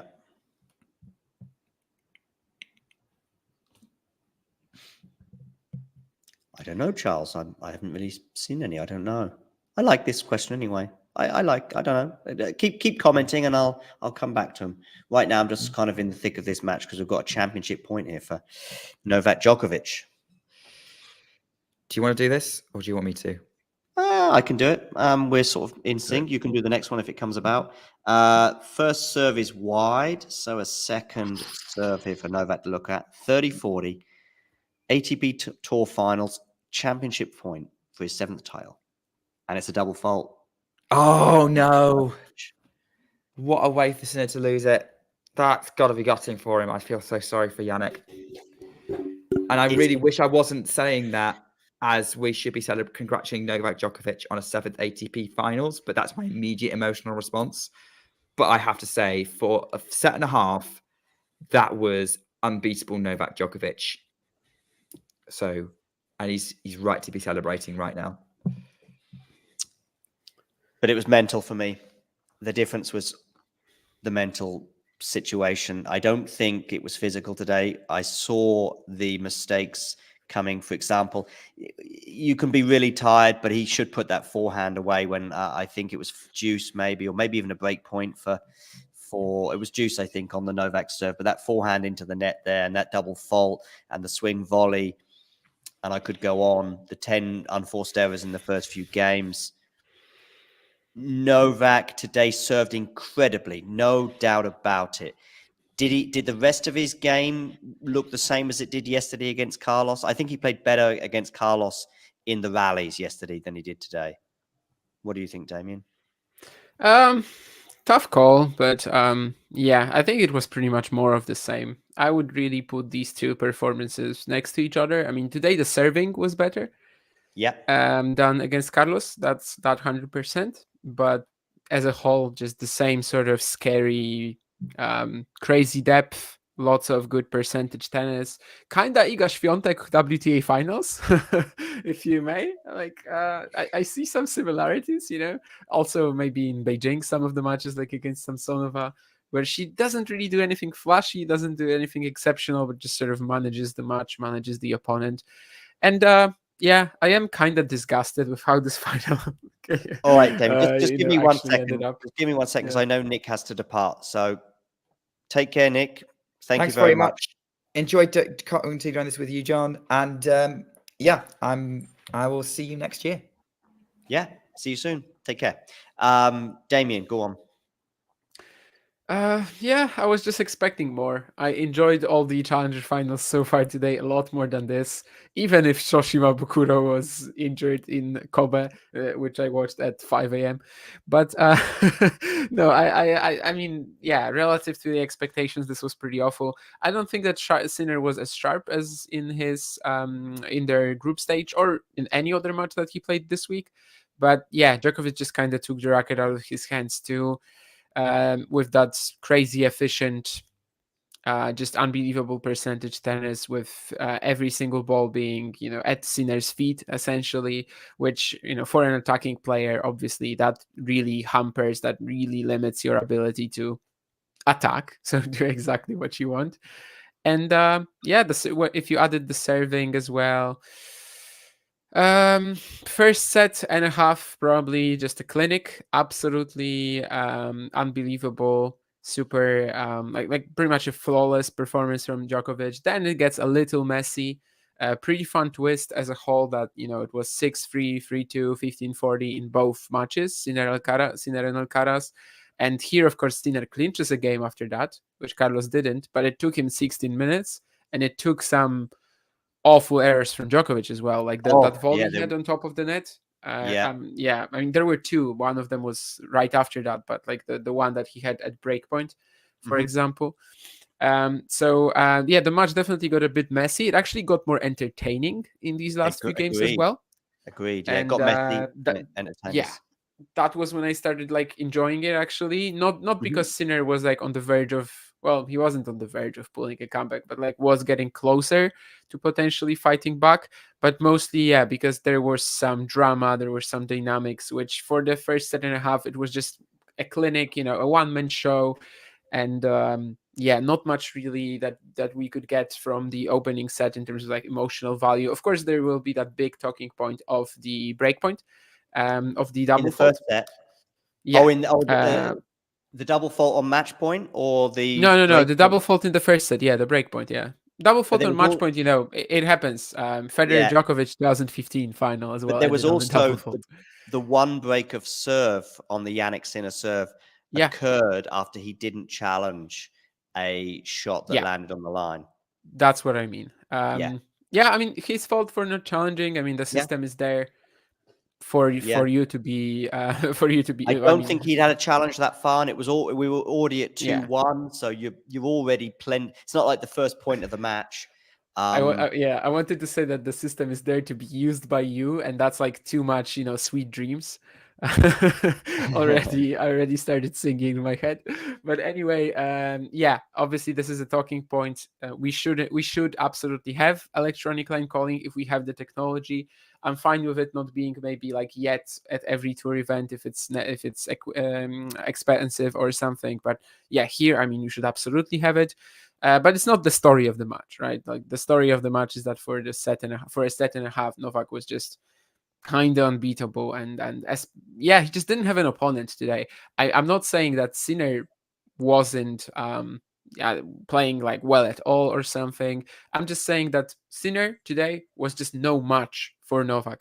I don't know who would have been a match. Probably no one in this event, honestly. Like, I think we just got wooed a little bit by some good performances from Alcaraz and Sinner, but in the end, it's just the result that we always expected. Of course, it didn't have to be like that. Novak was very close to going out in the group stage, but like in the end, it's actually what we expected pre-tournaments. So like Novak has no competitor when he's playing well, and that's what we saw the last 2 days. Yeah, Novak at his peak on arguably the surface where there's a biggest gap between him and his opponents. I guess you would throw in Wimbledon and Australia. But Australia It is gets probably closer to Sinner, right? Like it gets closer to Sinner, but then further away with Alcaraz, so it kind of evens out. Yeah. Yeah. I think Australia as well is not necessarily about the surface. I think there's all sorts of things going on, and some of them are psychological. I think in terms of just it's so strange in sport, not just in tennis, but where you return to an environment year after year, and you've had so much success there, whether it be staying at the same hotel, whether it be having the same routines, the practice courts, the balls, you're seeing so many tiny things that just, he just walks onto Rod Laver Arena, just like Rafa does Philippe Chatrier, and you sort of just grow another inch and your opponents shrink slightly. He's just talking right now. I'm just going to have a quick listen to what he's got to say. Who's played amazing tennis this week is Talking about Jannik. It's phenomenal. I'm very proud of the performances these last 2 days against Alcaraz and Sinner. Probably the best two players in the world. Next to me and Medvedev at the moment, and the way they have been playing, I had to step it up. I had to, win the matches and not wait for them to hand me the victory, and that's what I've done. I think I've tactically played different today than I have in the group stage against Jannik, and just overall a phenomenal week. You have won so many big titles, but it's not every day that your kids are here watching courtside. How much extra motivation did they give you? Yeah, they've been so good. The last couple of days watching tennis, and it's a thrill. I always wanted to perform in front of them once they reach the age that they are aware of what's going on. Yeah. And I think this is the age right now. They're both conscious of what's happening, and I'm so grateful to be a father of these two wonderful angels. They blessed me with so much happiness and joy in my life and love, and they give me strength, no doubt. Wonderful to hear. Congratulations. Thank you. I was thinking about that actually at one point when I saw his son sort of fist pumping, and I was thinking to myself, I guess he sort of knows what's going on now in a way that he probably didn't 2 or 3 years ago. That's 7 ATP Tour finals now, 8th year end number 1, 400 weeks at number 1, and I think it's 98 titles. So is it Jimmy Connors who's won the most titles? 109, yeah. 103 is Federer, right? 103 Federer. And is that surpassing Federer? Did Federer have 6 ATP Tour finals titles? Yep. So he's gone past there. I do think, though, that as Matthew touches on here, that I do think that as phenomenal as Novak was on serve, his actual serve, I actually don't think his sort of game was at the same level as it was during the Carlos match in the rally. But if you put the two together, then you've got 2 phenomenal performances back to back. And by the way, he touched on something there about something that Sinner, I think, even mentioned yesterday. So he expected a slightly different Novak, and Novak sort of set a different game plan today. I think maybe just sort of upping the ante on both first and second serves. We saw him not lose a single second serve point in that entire first set. He only lost 2 service points in the entire first set and first service game, so he held to love. And I think that was 6 service games. He lost 2 points, and both of them came off his first serve. And I remember a year ago, Craig O'Shaughnessy mentioning, and I think I'm going to speak to Craig on Tuesday, so make sure you tune into that. So like, subscribe, and all that other jazz. But I remember him saying about a hybrid sort of first and second serve, taking a slight bit off the first serve and adding a bit to the second, and whether that was something that occurred today as well. But he was just in the zone on his serve today. Yeah, much better serving than against Alcaraz, where we were sort of like complaining. Well, the only complaint really you could have yesterday with Djokovic, and I guess also with Wimbledon and Cincinnati, was that, his serving performances recently against Alcaraz haven't been great. But part of that is probably just the reactions of Carlos. Part of that is probably how he approaches the return as well. But, that doesn't really matter in the long run. I think Djokovic is obviously right now an unbelievable server. top 10 in the sport probably, and it's absolutely scary that he is that far because, well, at the beginning of his career, of course, that was like, if not a weakness, it wasn't really a weakness, but it was just part of his game that was mediocre. And he's done such a good job covering that over the years to seemingly make up for whatever he might have lost movement defense wise. But actually, has he lost anything? Is he half a step slower despite being 36? I'm not even sure. He is absolutely, to It'll me, be as interesting to see good if as there's any he was a stats few years back. on his speed. Yeah, because- probably raw speed. You would see it drop down, but there are a lot of contributions, right? Like contributing factors to this as well. The footwork towards like sliding to his forehand to his backhand corner, that's probably even better than it was like 10 years ago, maybe. Well, 5 years ago, probably similar. And of course, the whole sort of efficient, more plus one forehand aggression oriented mindset as well, which he employs a lot of the time. Sort of cuts the point short a little bit more just to preserve himself. Yeah, conserving energy in general. Basically, I'm not really sure that Djokovic is worse right now than he was like let's say 6 years ago. I'm not. Well, 6 years ago, I guess, wasn't a good season for him. But 2015 was a good one, wasn't it? I think it was his yeah, last big one before he 2015. had- That was like probably the best of his career. Only one tournament where he didn't make the final, lost to Karlovic at the beginning of the year, and only lost 3 times to If Federer, only I we had think, a and like Karlovic fan or someone who knew much about Karlovic. yeah, he also lost to Murray, Wawrinka, of course, Roland Garros final, and Federer 3 times, but Federer was only like super quick courts. No, not Shanghai. 2015 was Dubai, ATP finals group stage, and something else that I'm forgetting right now. Oh, Cincinnati, of course. But basically, in 2015 he was probably way too good to make that comparison. But like any season after that, I'm not really sure he's much worse than, I don't know, his 2019 performances right now, which is crazy, obviously, at 36. And he just had no match here in the semis, in the finals.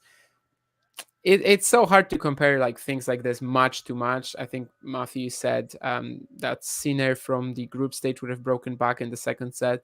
Like, it's always just so hard to put a player from one match into another, right?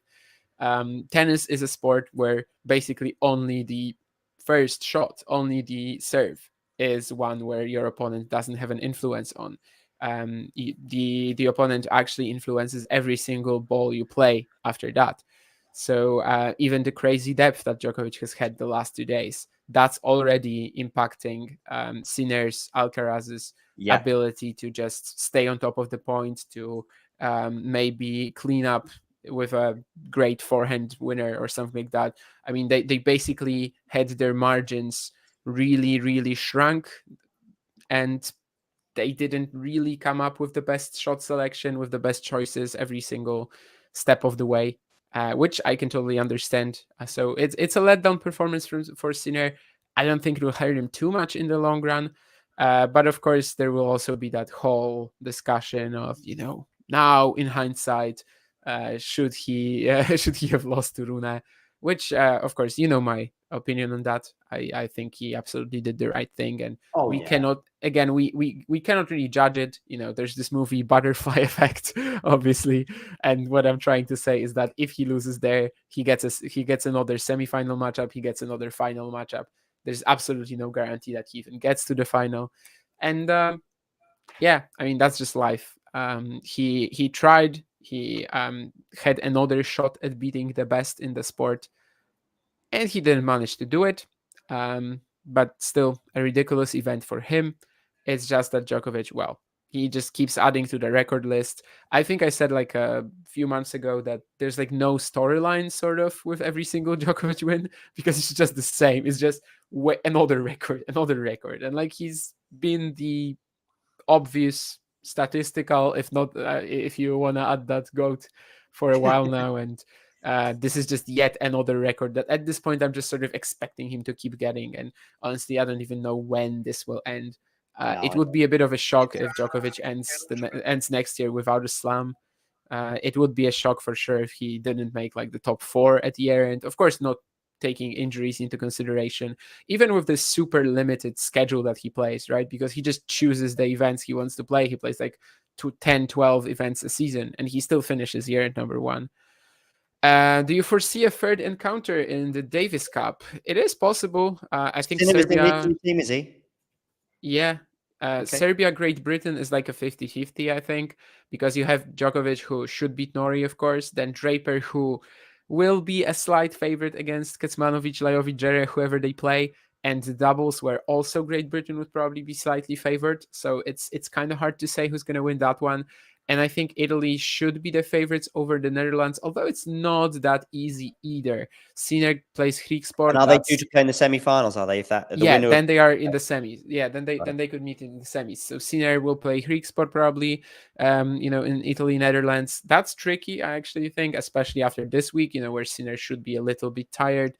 You've got Botic van de Zandschulp, who to me should be like at least 50-50 right now against the Italy's number 2 player, also whoever that will be, because there are a few options: Musetti, Sunego, Arnaldi, and the Netherlands actually has a much better doubles team than Italy. So it is very possible that this will happen, but also, like both these matches look very unclear to me.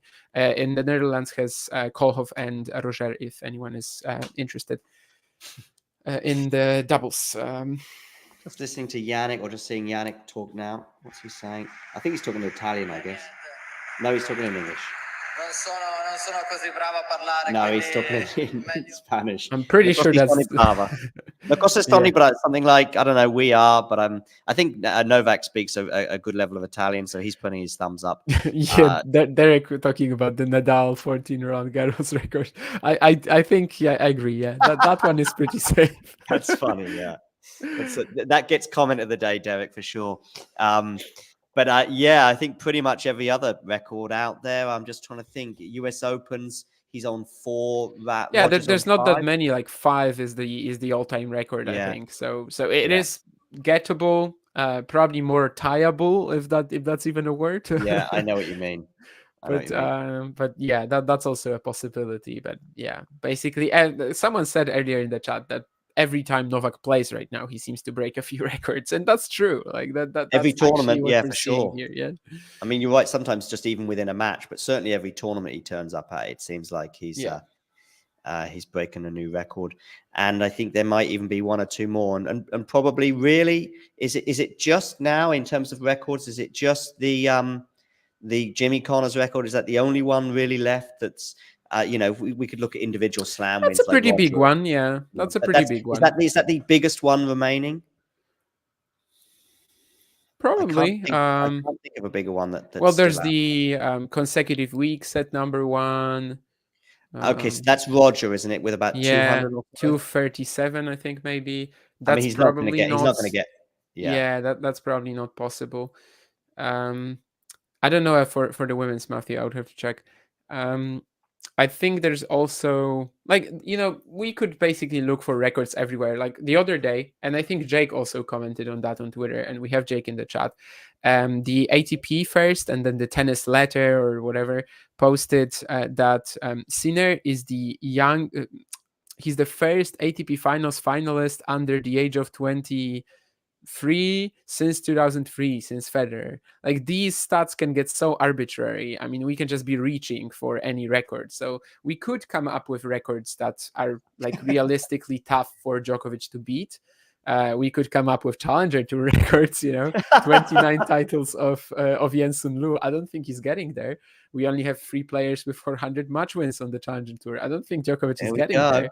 But realistically, I think, that 109 titles, that's probably one of the ones that's like one of the biggest ones left, if not the biggest.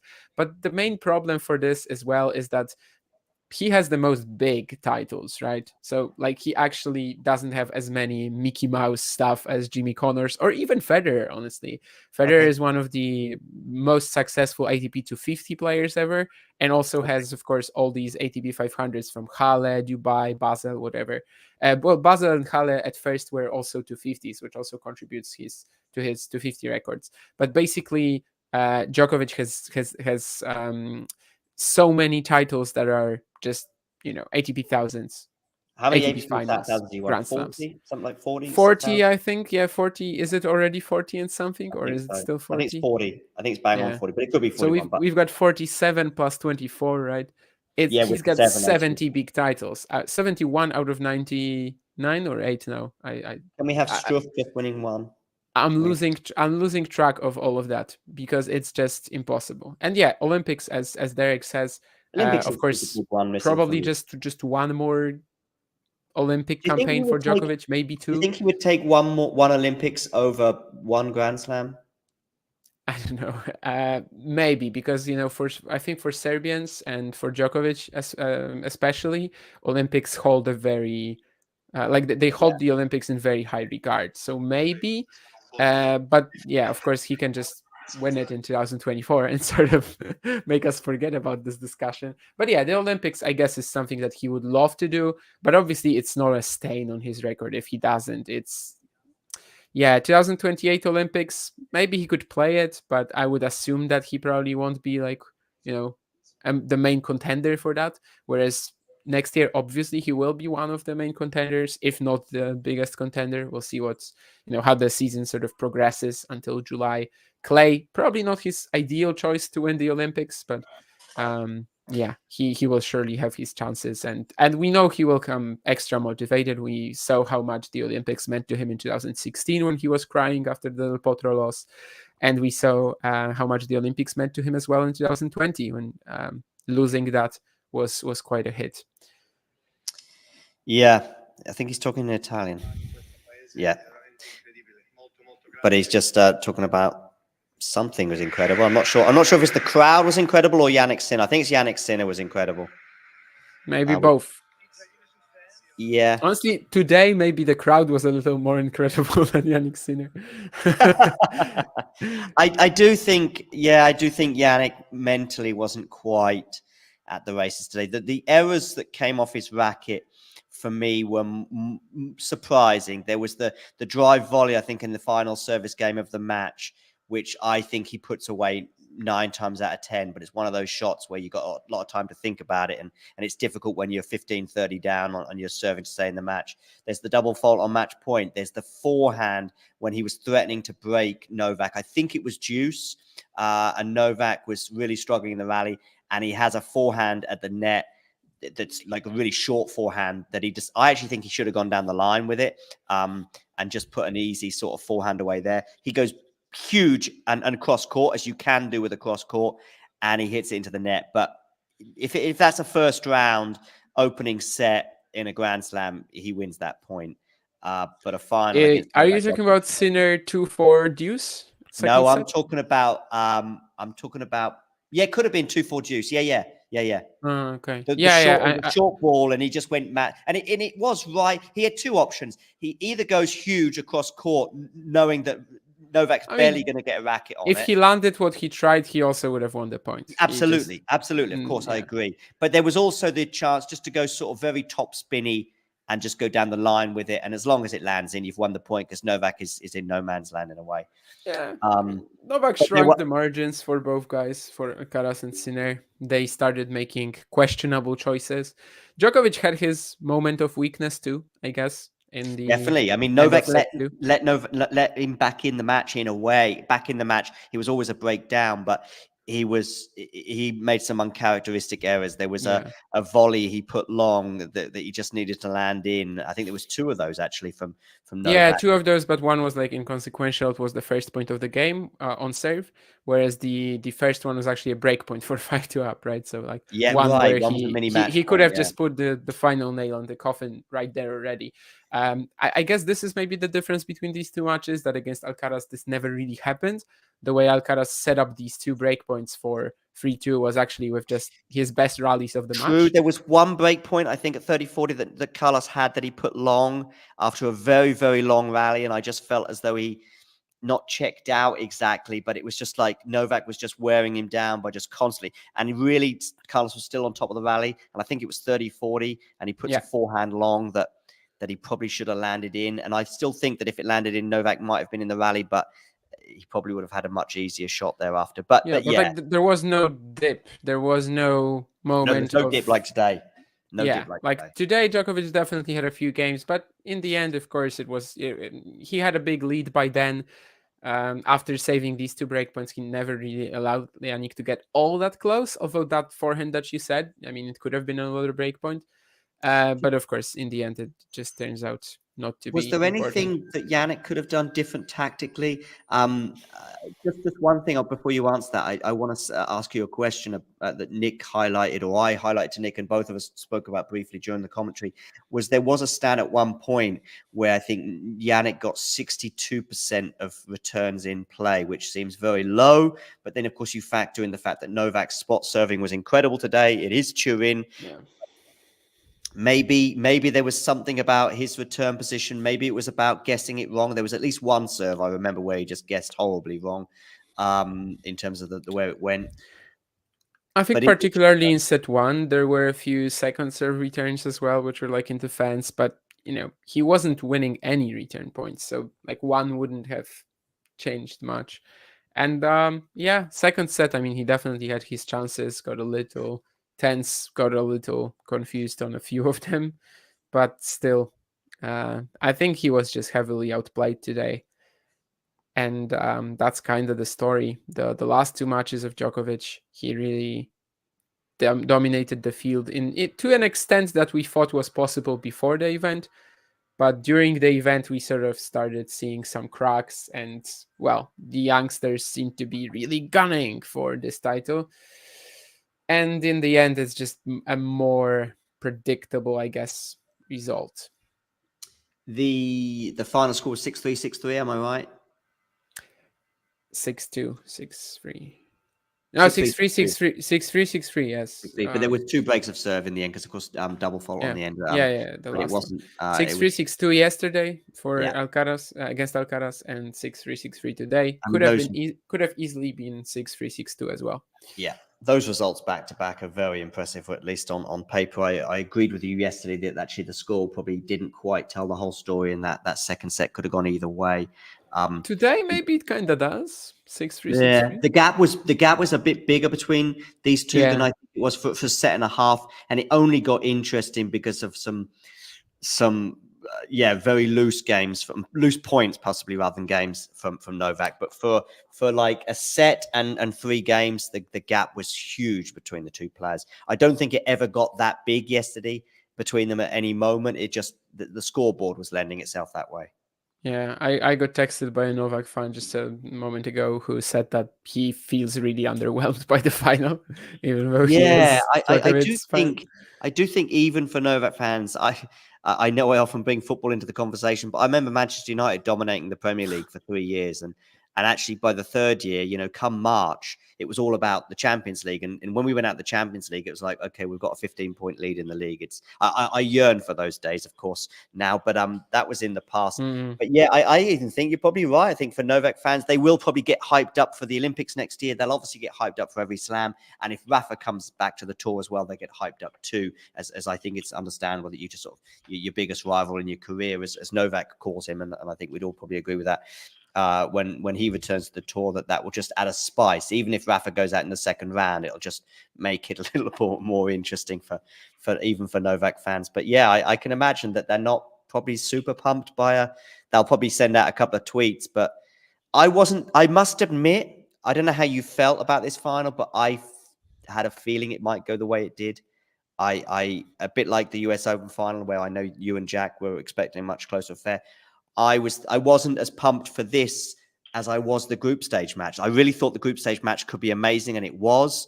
I really thought Novak was vulnerable in the group stages. I was pumped for his match against Holger Rune, because very few players on tour as consistently as Holger threatened Novak. And I thought, well, maybe Hubie pressures off, maybe can do something, and he kind of did.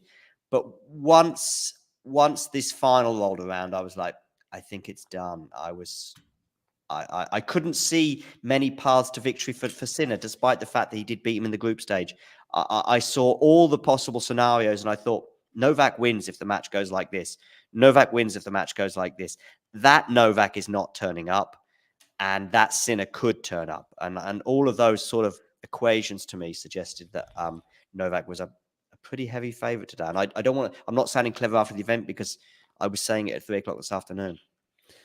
I don't know. I mean, we were talking about this with Vansh yesterday on this on the Djokovic Alcaraz stream. That well, I actually don't know if Vansh said that, but I definitely did that. Like Djokovic, we just sort of know that we're gonna get at least that 90% Djokovic. We got a 120% Djokovic, but we knew that we 12 were out gonna of get a 10. decent level 12 from out of 10. yeah. 12 out of 10. This was proper 12 out of 10, not Medvedev Alcaraz at the US Open, which is like a 9 out of 10 to me.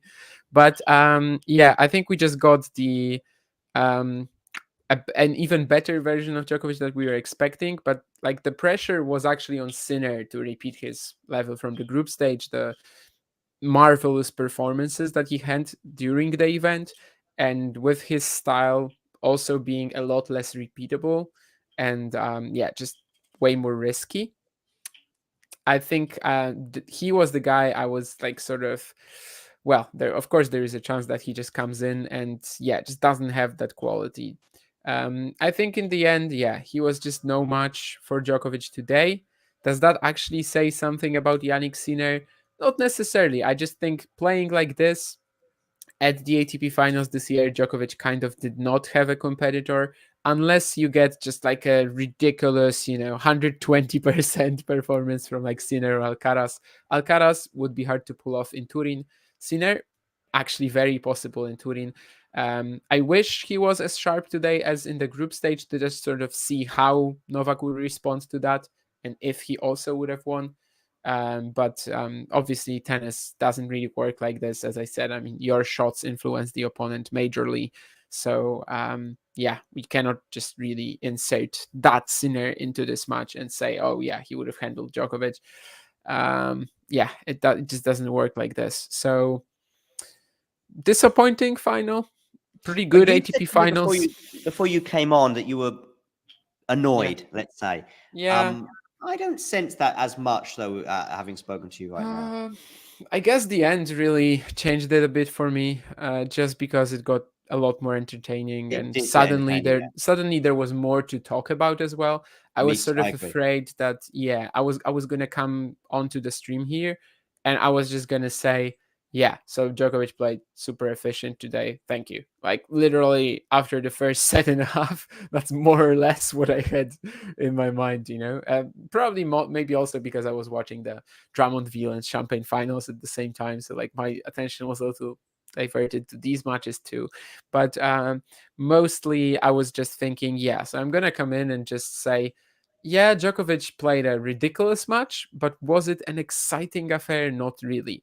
Whereas the last few games certainly got my, you know, My too. I think it heart even made it pumping. intriguing for me. I was feeling very down about the match and how I felt that Jannik hadn't turned up. I agreed that Djokovic served incredibly, but I still felt that the Jannik, and I feared that the Jannik wouldn't turn up. But I still felt and still feel now it was more about pressure than fatigue. And the second set also. Yeah, I don't think we saw anything physical today. No. No. I mean, if it goes to a third set and the end of the third set, and we know that fatigue can go up and down and it can rear its head. It can also be there, but it can actually also be heavy legged at the beginning of the match and you get that out. And I think Jannik's level went up slightly in the second set, but more significantly, there was like 3 or 4 games from Novak when there was arguably just 4 or 5 points, but that's all it takes in tennis, where he just hits some horrible shots and that gives Jannik a chance. But he wasn't there to take them, and you've got to take your chances. And but it did get exciting. We had a 16-minute game, which I guess in terms of men's tennis, I can only think of one other on the ATP tour that exceeded that. Although there may well have been a 20-minute game that I'm missing, and that probably is. But it was 16 minutes, which is nuts. And Jannik holds, and you wonder if that might jolt Novak. Novak goes love 30 down on his serve, I think, in the next service game. So it sort of did have a mini jolt. And I think he was also at Juice in that particular service game. And at Juice, of course, we had that horrible forehand that I mentioned that Jannik put in the net. So there were 3 dramatic service games. There was one when we had 16 minutes for Jannik. There was one Novak love 30, and there was one Novak 15-40. And those 3 games saved the match from being a bore fest to actually being quite dramatic in its moments. Absolutely. Yeah. That's why I haven't arrived here just sort of, yeah, I mean, what a disappointing match. Djokovic, good stuff. That's why there's more to talk about.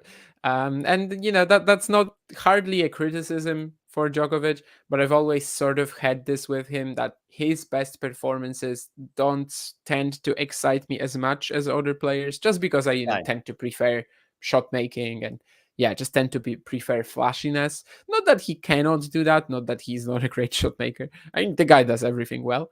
But sometimes when he has this sort of like a clinic performance, there's just not as much excitement in it for me, for sure. But obviously, It's the I have reason a lot why. of respect for what he did in the Oh, last me 2 too. days. Me too. And but Um, it's the reason why he doesn't, and I've said this from the beginning, he just hasn't ever taken my breath away in moments. But he can do it in a you could have your breath taken away by the performance today, but it's like wow, wow, wow in a way rather than wow. Davidas yeah. Fokina takes my breath away in 4 seconds in a way, or And then the next 4 seconds you're like, what the hell are you yeah, doing? But that's a exactly. good way to describe it. Like, it's just a different type of excitement. It's not that Djokovic doesn't excite me, it's just more drawn out. It doesn't have the high peaks of whoa, Yeah. what the hell is that? And like, yeah, sometimes of course when he plays an opponent who's maybe more up and down and there's like some ridiculous rallies, which today we did see for a moment at least. But yeah, certainly there's more of a discreet quality to Djokovic, which again brings me to that Świątek of WTA Finals Beijing point. Like that's in a few matches there, she played very similar tennis, which kind of makes me wonder if maybe that's an avenue that she's going to revisit in the next few years and like maybe sort of become a Djokovic-ish player, because of course Novak also has undergone a few sort of stylistic changes in his tennis, and obviously growing up, sort of showing up on the tour for the first time. He was not this sort of defense counter punching master that he is right now. Right now we have him playing like more aggressive oriented tennis as well, conserving energy, prolonging his career. So yeah, over the course of his career and obviously any other top players, they can actually have some serious changes in terms of their tactical approach. But anyway, that's a topic for another day. But certainly, yeah, it's just a different type of excitement, but it doesn't mean that we don't admire these. And certainly there was a lot to admire this ATP finals from Novak. Honestly, in all of the matches, I think even the first three, but the last two performances can hardly really find a flaw other than the last 15. Well, 15 was the game, but so like last 30 minutes today. I know what you mean. Yeah, I was going to say last 15 minutes. I wasn't even going to pick you up on that one, but then you're right. There was one game that was exceeding 15 minutes. Before I give a very quick plug to a couple of things going on in Malaga, any final things regarding this particular tournament? I mean, I guess there's a slight anticlimax to the end of it in what was building up to be the best ATP Tour finals, I think, for many years, but probably because of these last two matches in particular that both ended in straight sets, maybe that will change our opinion of this tournament looking back. Because I think it was building to be the best since, I don't know, you tell me, the best since at least 2019, but probably even further back than that. Probably a lot further back from that. Like 2016, of course, you had Murray and Djokovic, you had Murray Raonic, but it's not the same. It was Yeah, a I straight mean, set final for Murray. for number one. But for number one, And yeah. Murray Raonic in the semis. So like lots of excitement, but yeah, maybe not quite as that. 2015, 2014, you kind of had just two contenders realistically for the title, who were by far the best two players of both seasons. So yeah, I think it's been a while, but you're right that the last two matches, just the fact that they weren't competitive, not that they weren't high level, the fact that they weren't that competitive, it's what brings this ATP finals down a little bit for sure. I mean, people were so excited about the semifinal lineup, the top four players, the best four players in the world.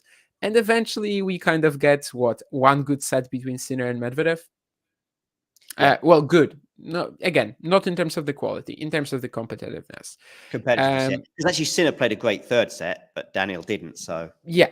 So you basically, out of this ridiculous semifinal lineup, get one competitive set. Yeah. And that's not much, needless to say. The group stage was actually much more interesting than the semifinals And after all. a thing about that as well is Jannik, and this is again for me a little bit about how I don't think the best version of Jannik turned up from minute one today.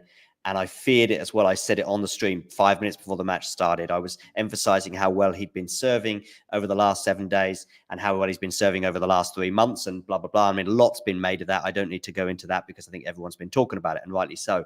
And you look at the stats from this tournament, 4 matches, 11 sets, broken twice. Once with a sort of Holger Rune smash and grab at the end of a set, and once against Novak when he was up a break in the decider and he thought, okay, this could be, it's kind of funny. He goes 3 hours without losing his set and then his serve, and then suddenly he's a break up and the finish line in sight and he loses his serve. But he holds on, and we know all about that particular match. And then, but I said at that point, but do you know what? I wouldn't be surprised if he gets broken in the first game. He didn't get broken in the first game. It was his second service game. But from that sort of example, and I thought that could happen, and it would support a possibility that I thought we might not get the best version of Jannik. And unfortunately, I think that pretty much played out. But listen, maybe Jannik will come to the press conference and say, actually, it was something else. There was this going on, or I had a bug, or Novak was just too good, and actually he played better today than he did. That he will say, but yeah. But he might say, somebody might say to him, did you bring your best tennis today like you did, or did you bring the same level? And if you didn't, why?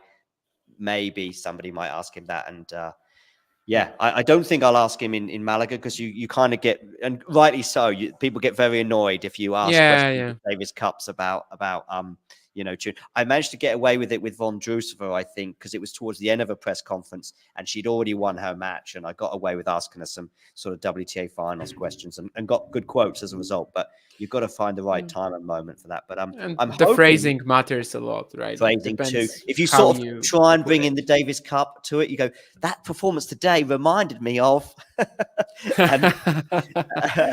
and then you might get away with it. On that, no, I'm hoping. I've been told I've got a 1-to-1 with Felix Auger-Aliassime tomorrow, which brings me to a point that I want to let our friend viewers... of the show, Tony Nadal. Well, indeed, and that's exactly. You can ask Felix in that moment about Tony Nadal. You can't do it as I've just been, or say just been. It wasn't that long ago, but I was at the pre-tournament press conference of the Canadians today. You can't ask about Tony Nadal in the press conference, but you can in a 1-to-1. But anyway, if it should happen, I've been told it's happening tomorrow at some point, that I'm going to have a 1-to-1 with Felix, and 5 to 10 minutes. So that's to look forward to. But actually, that's not the point I want to make. The point I want to highlight is that if you become a member and you don't ask me to ask a ridiculous question, I will forward your questions to various players this week. So if you have a really good question you want to ask Felix or Jack Draper or even Novak Djokovic, if it's a good question, I'll use it at a press conference potentially. I'll translate this for you guys. So John is basically hoping that you're going to do his job for him. You're translating it. Yes, you are. You're kind of doing my job for me, but also try and keep it as relevant as you can. And by the way, if I get a nice treat for the members, I think. But you're not entirely wrong, Damien. But if 100 questions come in, but they all suck, they're not going to be asked. But the best ones I will certainly try and introduce, and even more so if it's a 1-to-1 like I have with Felix, it makes it even easier to do so than at a press conference where you tend to just focus on the match that's just taken place. So that is to look forward to. So do click join and become a member. And go on, Damien. You think Daniil would have been tougher today, says Derek, and I think so. Yeah, I just think it's such a different matchup. We would have seen a galore of longer rallies, and that percentage tennis of Djokovic, I feel like their matchups so far have been very reliant on like just who can outlast each other in the just extremely long exchanges that they tend to have. And it's kind of random, like on which day you're actually going to get this guy as the winner or not. Of course, most of the time it is Djokovic, but like Daniil has been putting him under pressure, has made him uncomfortable in the past. And I just feel like it would have been a very different tactical approach for Djokovic. Whereas, today and yesterday, he kind of just played exactly the same against an opponent who on the day and in this actual dynamic just sort of was more or less exactly like, a copy of each other. Of course, they're not a copy of each other in general, but like for the actual matchup on Saturday and Sunday. Whereas Medvedev would have just brought in something very different, and maybe for that reason actually gotten something out of Djokovic. But yeah, I obviously wouldn't go against Novak. No. No, I think my answer would be the same as yours, Damien, but I would put an asterisk by it, as in 24 hours ago, I wouldn't have necessarily said that. But having seen Yeah, what just I agree. happened, Yeah. I'm now going to go with, I think Daniel could have been very interesting. I still think it may have gone the same way, but I think it would, at least a couple of things that I think Jannik suffered from today wouldn't have probably happened to Daniel in terms of big final, big moment, first time in this scenario. Well, Daniel's won this title before. He's won a Grand Slam before, and he's been in 2 other Grand Slam finals. I think, if off the top of my head, I've got that right, 3 Grand Slam finals in total. So there's some of the afflictions that I think probably got to Jannik today. I think it's way more now, right? 4 or 5. Of course, actually. yeah. It probably is at least 4. 2 in the US, 3 in the US that he's won 1, and 1 in Yeah, Australia. 2 in and Australia. 2 in Australia, yeah. Yeah. So 5 in total. And of course, we all know that he's going to go on to win the French Open at some point. But who was it you said once? There was a commentator that said he was a very well-known commentator, but actually I didn't know who it was. Oh, Cliff Drysdale, yeah. Yeah. I think he you said, mentioned that when the guy stuck his shoes to the floor, feet to the floor. It's one of the random conversations we had in that hour of stoppage during the US Open semi-finals. I think that's when it came up. I think it's when it came up. Yeah, it was like a ESPN article. If anyone doesn't know the reference, it was like a ESPN roundtable article or whatever. And the winner prediction from Cliff Drysdale, the former top 10, I think, player and ESPN commentator, was that Daniil Medvedev was going to win it. It was like 4 years ago or 3 years ago, and that he's a clay court artist. I mean, he's an artist. I guess with every single year, the opinion of Mr. Drysdale actually becomes more and more relevant. Yeah. There we go. All right, listen, make sure you hit the like button, make sure you subscribe. Damien is on X or Twitter at Damien Kust. Talking Tennis is on all the socials as well at Talking Tennis TT. So like, subscribe, follow, and all those other things on various different formats. And this brings to today, the end of the ATP Tour Finals, at least live watch-alongs and immediate analysis of matches and all sorts of other random conversations like we had last night to a close. Not quite the end of our ATP Tour coverage, though, in terms of the year, because tomorrow we'll have an ATP Tour weekly with Damien and Mario, as they have a sort of a broader look back on the tournament rather than honing in just on this particular match. I think I've got an interview. I think, you never know, with very busy people such as Craig O'Shaughnessy, but we should be having a chat on Tuesday where I'll just basically watch Damien and Mario tomorrow and try and make it as different as possible, because I think we're going to look back on the ATP Tour Finals as well. But basically, I'll look at your episode tomorrow and I'll go, okay, I won't talk to Craig about that, or I will. I'll just say, well, this is what these guys think. What do you think, Craig? But we'll probably have a look at a bit of data and all that other stuff that Craig knows far more about than I do. And maybe we'll have a deep dive on some of the articles that he's been writing over the last 7 days in particular. And then we've got all Davis Cup coverage, press conferences, interviews, maybe even a couple of live shows that I do from random Spanish bars like I did in Seville last week. And I should be seeing Carlos as well, because he's in town, I think, from tomorrow. So who knows, he may even make a reappearance on the show. And that's it. All right. Carlos Navarro. Okay. Yeah, Carlos Navarro. Yeah, I need to say that, really, don't I? Yeah, because there is a... Yeah. There's a guy in tennis. For a moment. There's a guy in tennis whose name is the same. The first name is the same, and he's a little bit more known than Carlos Navarro. A little bit. So this is a stupid question. Where's the Davis Cup Finals? Malaga or Seville? Malaga. Because I mixed them up. Malaga. Oh, Malaga, yeah. Billie Jean Cup was in Seville, and I mixed them up. But yeah, Carlos, I think, is from Seville. So okay, from exactly. from Malaga. So Carlos Navarro is from Seville. Yeah, because Carlos Alcaraz is from Murcia, I believe. So yeah. But no Carlos Alcaraz here because Spain didn't qualify. But there's still some pretty big names. We've got Rusevori, we've got Jack Draper, we've got Novak Djokovic, of course, Jannik Sinner, Felix Auger-Aliassime, Milos Raonic. I mean, I'm saying big names. I know Raonic has probably not been but he's somebody who's at the press conference today, and I was keen to have a word with, among others.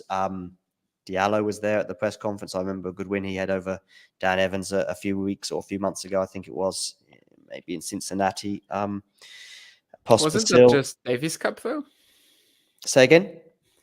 Wasn't that just like no Davis Cup? Because he beat Evans in because he beat Evans in Surbiton and then in Toronto, right? No, I think it was home. Cincinnati, but it could have been Toronto. No. I mean, Diallo didn't play Cincinnati because he's Canadian. He got into Toronto on a wild card. But at Davis Cup, he also had over Musetti. That's the one I was thinking of. Yeah, over Musetti at Davis Cup.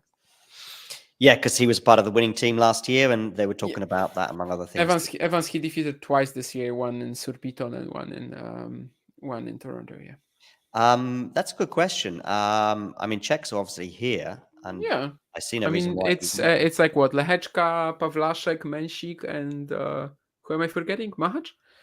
Menšík is definitely here as well, and I've been told he's a good interview, so maybe that might happen too. Well, yeah. Actually, just talked to him 3 days ago. Oh, great! So it absolutely is a good interview. Yeah. Yeah, and I was talking to a guy from the ITF who I've met 2 or 3 times. A super nice guy. I must say I can't remember what his name is, but I remember thinking after we had a 20-minute chat about random tennis things today, I must get his name because I've spoken to him a few times, and he's a super nice guy. And he did say to me that Menšík is a good chat, and maybe to seek him out among others. Okay, time for us to pause for breath for about 24 hours or so before we have. I don't know what time we're going to do ATP Weekly. Any time tomorrow? What time suits you? I need to speak to Mario as well about this. But yeah, I don't know. I'll just put it. I'll post in our. I'm gonna be suitable. Like I have some other things that I have to do, but it's all. I'm just gonna schedule myself accordingly to yours, your preference. And even Mario's too. I think sort of. I meant both you and Mario. Yeah. Your plural. All right. Yeah. On that bombshell, you know the drill. If you enjoyed this video, make sure you hit that like button. Don't forget to subscribe and click that notification bell so you don't miss out on all things tennis.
Hey, thanks for taking the time to, well, you haven't got any choice, actually. I'm just talking at you, if you like.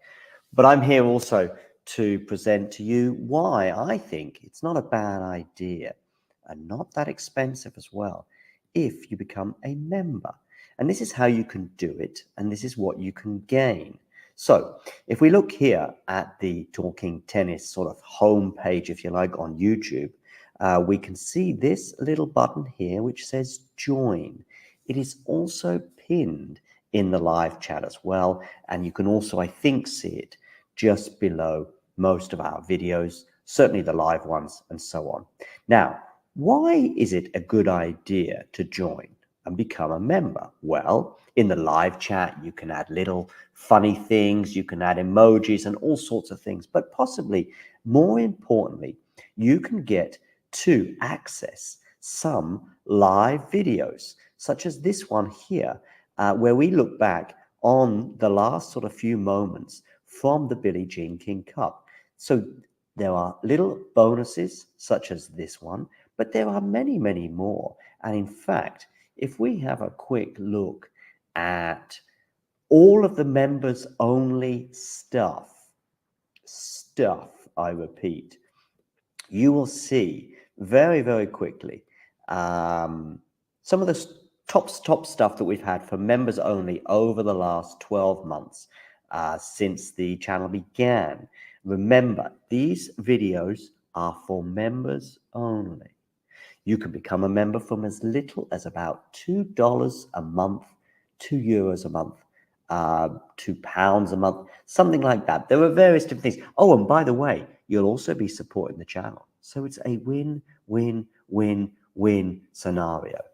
Let me just show you some of the members only stuff. For example, we've got an exclusive little clip there talking to Laura Siegmund, Laura Tsurenko, her encore interview, some doubles footage there from Monastir, the Germany press conference pre-tournament Billie Jean King Cup, Claire Burrell talking as well to the media in her press conference in Monastir, Storm Hunter and Alicia Parks interview, Rebecca Masarova, her press conference, Coco Gauff exclusive for members only, albeit it was in Madrid, but these are just some of the things, some of the interviews and etc. Like Lestien here, a chat with him, Emma Navarro, and so on and so forth.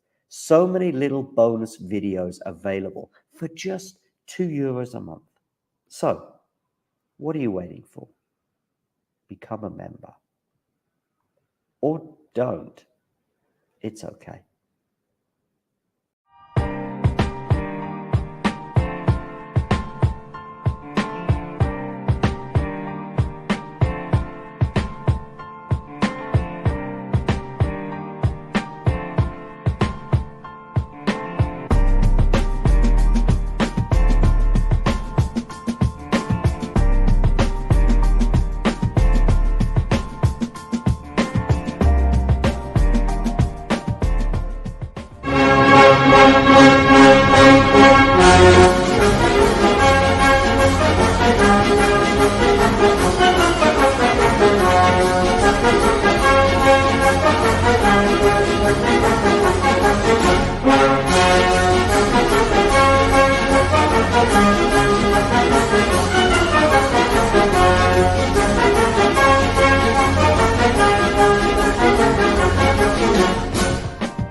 Ready. Play.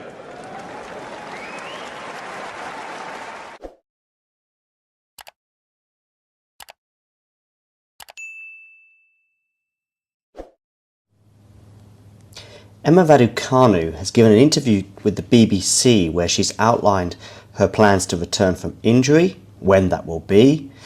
She's also explained what she's been up to whilst away, and she's been watching much tennis. She's also got an answer for the critics, of which some are on social media, but also, of course, many within the media. And she's also explained which is the slam that she would most like to win. What is her ultimate dream in tennis? So as I say, the interview was given to BBC London earlier on today, where she outlined her plans to return to next season, and also how she would one day love to win Wimbledon. So she will make her return to tennis next season after struggling with injuries mainly since May. She obviously had injuries since then, but she hasn't played since May. She withdrew from the Madrid Open, I think on the eve of the tournament, to basically have some operations. She's missed 3 of the 4 Grand Slams. She did play in Australia, where she lost to Coco Gauff. And of course, just a couple of days ago, she dropped out of the world's top 200 and did confirm in this interview with BBC London that she will not be returning to the tour until next year. Britain didn't make the Billie Jean King Cup finals, which will take place in Seville in the south of Spain in November. Also, she has no hope of making the WTA finals, also in November. So she confirmed that next season will be her return to tennis. 20-year-old also said that the slams are obviously finished now, but it has been difficult to watch them go by. She was just said, "I want to stay in my lane as much as possible and keep focused on my recovery," were her exact words. The 20-year-old has been hampered though by injuries since winning that US Open title in 2021, when remarkably she managed to qualify and go all the way to the title without dropping a set in New York. She also made British number 1 at one point as a result, but has not gone beyond the second round of any Grand Slam since that mesmeric, incredible run 2 years ago, when she became the first British woman in 44 years to win a major singles title since Virginia Wade. She was also asked about how she deals with criticism, and Raducanu had this to say: "The fact they are still talking about me, even though I'm not at these events, is just a compliment. Someone told me once, for example, 'Worry when they're not talking about you,'" she added. Raducanu has, of course, returned to the practice court. We did see some glimpses of her playing some short tennis in August, for example, the first time since she underwent surgery earlier on this year. And in fact, she only did play 10 matches in the first 5 months of the year. She said she does hope to return to better form and fulfill her Wimbledon dreams. "Wimbledon is the dream," she said, "and always has been growing up." Of course, she's from the UK, so it makes sense. She said, "It's the ultimate dream to win Wimbledon." Back in May, she seemed to undergo 3 successful surgeries. She said that she underwent the surgeries on both of her wrists and her ankle in a letter posted on social media. In fact, she said at the time, "It's safe to say the last 10 months, so that would have been the summer of 2022 until these surgeries in May of this year, have been difficult as I dealt with a recurring injury on a bone of both hands," she said at the time. She said she tried to manage the pain and play through it for most of the year, but in the end it was just getting too much, She was missing so much of training as well as certain tournaments anyway, that for her it made sense to go ahead with these procedures. Well, now she has confirmed that she will be back. I would imagine, therefore, for the Australian swing, maybe United Cup, end of December, beginning of January perhaps, for the 250 in New Zealand or elsewhere. And then, of course, the Australian Open. If you enjoyed this video, make sure you hit that like button. Don't forget to subscribe and click that notification bell so you don't miss out on all things tennis.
Ready. Play.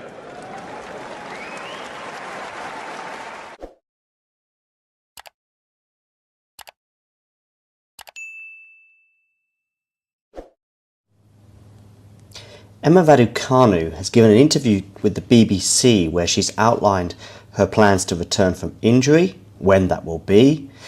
She's also explained what she's been up to whilst away, and she's been watching much tennis.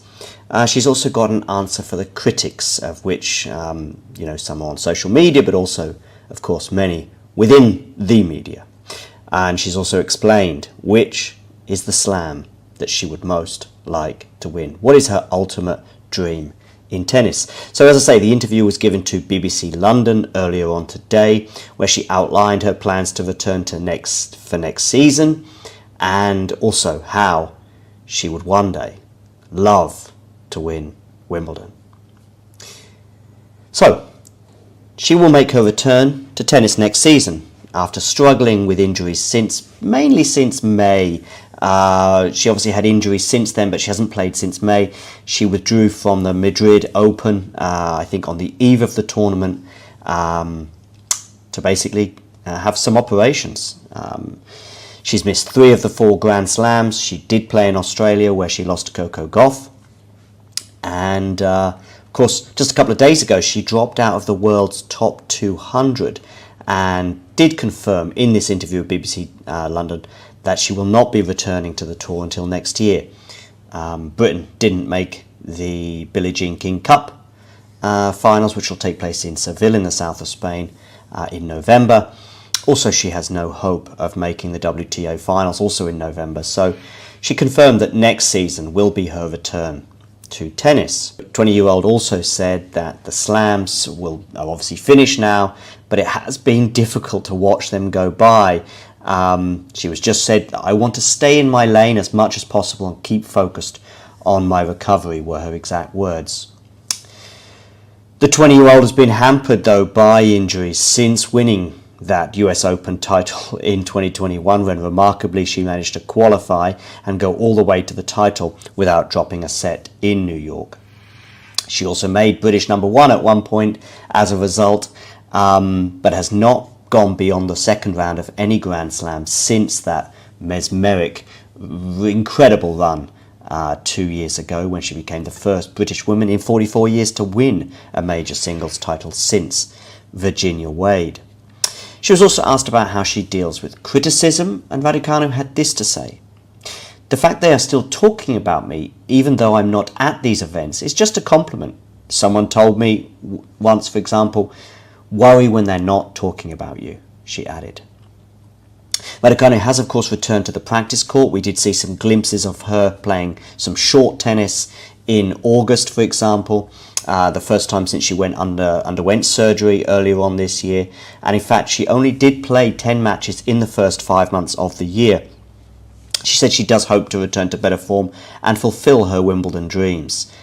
"Wimbledon is the dream," she said, "and always has been growing up." Of course, she's from the UK, so it makes sense. She said, "It's the ultimate dream to win Wimbledon." Back in May, she seemed to undergo 3 successful surgeries. She said that she underwent the surgeries on both of her wrists and her ankle in a letter posted on social media. In fact, she said at the time, "It's safe to say the last 10 months, so that would have been the summer of 2022 until these surgeries in May of this year, have been difficult as I dealt with a recurring injury on a bone of both hands," she said at the time. She said she tried to manage the pain and play through it for most of the year, but in the end, it was just getting too much. She was missing so much of training as well as certain tournaments anyway, that for her it made sense to go ahead with these procedures. Well, now she has confirmed that she will be back. I would imagine, therefore, for the Australian swing, maybe United Cup, end of December, beginning of January perhaps, for the 250 in New Zealand or elsewhere. And then, of course, the Australian Open. If you enjoyed this video, make sure you hit that like button. Don't forget to subscribe and click that notification bell so you don't miss out on all things tennis.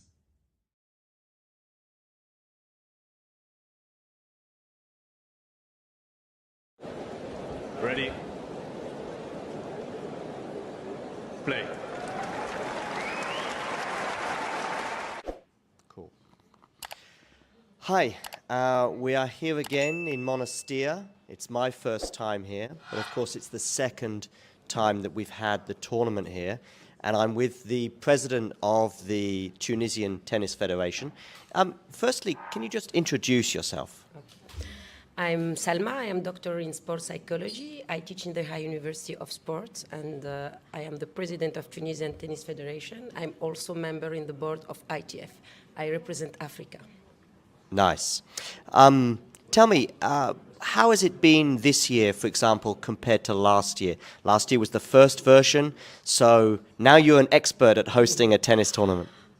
Let's say not really an expert, but this edition we have more good players compared to last year, because last year the best players was 80, and in this year we have 26, 32, and it's very, very important, the level of the player, the technical level of the player. Secondly, we tried to improve a little the infrastructure. That's why we did a little village. And we get, let's say, not more sponsor, but the same sponsor. As you know, tennis is not a sport popular here in Tunisia. To get sponsor, it's not easy for us. And the majority, they want to support because they have the visibility. And such an event, because it's a WTA 250, and it's diffused in beIN and all the media. That's why we get more sponsor than last year. Good. We are missing one player this year compared to last year. Ons, unfortunately, she got injured last week in China and wasn't able to make it. How much of an impact does that have on the tournament? To be honest, the fact that Ons doesn't play, we don't have a lot of spectators, and we try to push people to come to see tennis. As you know, Ons, she's our ambassador. Everyone loves her all over the world, especially here in Tunisia. They want to, all people, all players, all the fans of Ons, they want to see her playing here in Monastir or in Tunisia. Unfortunately, she has injury. And we did our tournament. Everything is okay. The level is very high. Every day I'm watching the matches. Really, I'm very happy because there is good players, good young players, and because they love Tunisia and they love Monastir also. Yes. You have a 3-year situation, last year, this year, and of course next year. Is there a hope? Is there a plan to maybe continue beyond 2024? The hope is here, yes, we can plan, but I have to discuss with EMG and WTA because, as you know, I buy the 3 edition, the tournament. Why not? Why not? It's our dream that we maintain Jasmine Open for many years, and why not also as a president of federation with my board, we hope to host also an ATP. I can tell you that to work here is a pleasure because obviously having everything together, and it's nice. I'm from Europe, so we like some winter sun and the palm trees and the beach. What about the players? Are you communicating with the players about, are they comfortable? Are they enjoying their experience here? Yes, yes. All the players are very happy to be here. The majority of the players that come here last year, they are here. They did a big publicity of promotion of Jasmine Open tournament. They like the weather, they have the beach, the food, and I think everything is good. The hospitality here in the hotel. The Tunisians are known to be very kind with the other people, and especially tennis, because now everyone loves tennis in Tunis in the fact of the result of Ons. And I don't know. I think that they are very happy, all the players. Okay, one more. Next year, are you already sort of planning? I mean, are you looking at what happened last year, this year, and also thinking about, okay, what can we do next year to maybe, get even more players or make it even better for everybody? Have you already thought about next year? Yes, we are thinking about next year. First of all, the week. It's very important to get the best week because, as you know, this time, just before the Masters, it's good. We get a good players, but it's not really the week that we want to take as a federation. Perhaps the first week of October, it will be better. And of course, we want to improve the village to get more sponsor. That's why we have to work on sponsoring next month. We don't have to wait till August or July. It will be very late.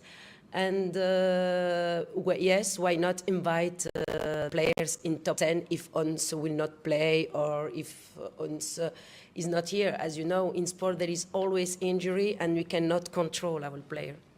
Thank you for your time. Thank you. Merci. Merci.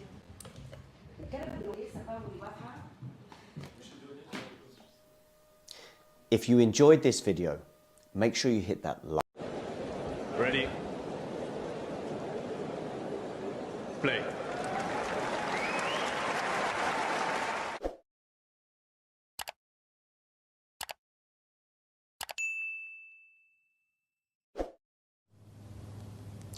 Emma Raducanu has given an interview with the BBC where she's outlined her plans to return from injury, when that will be.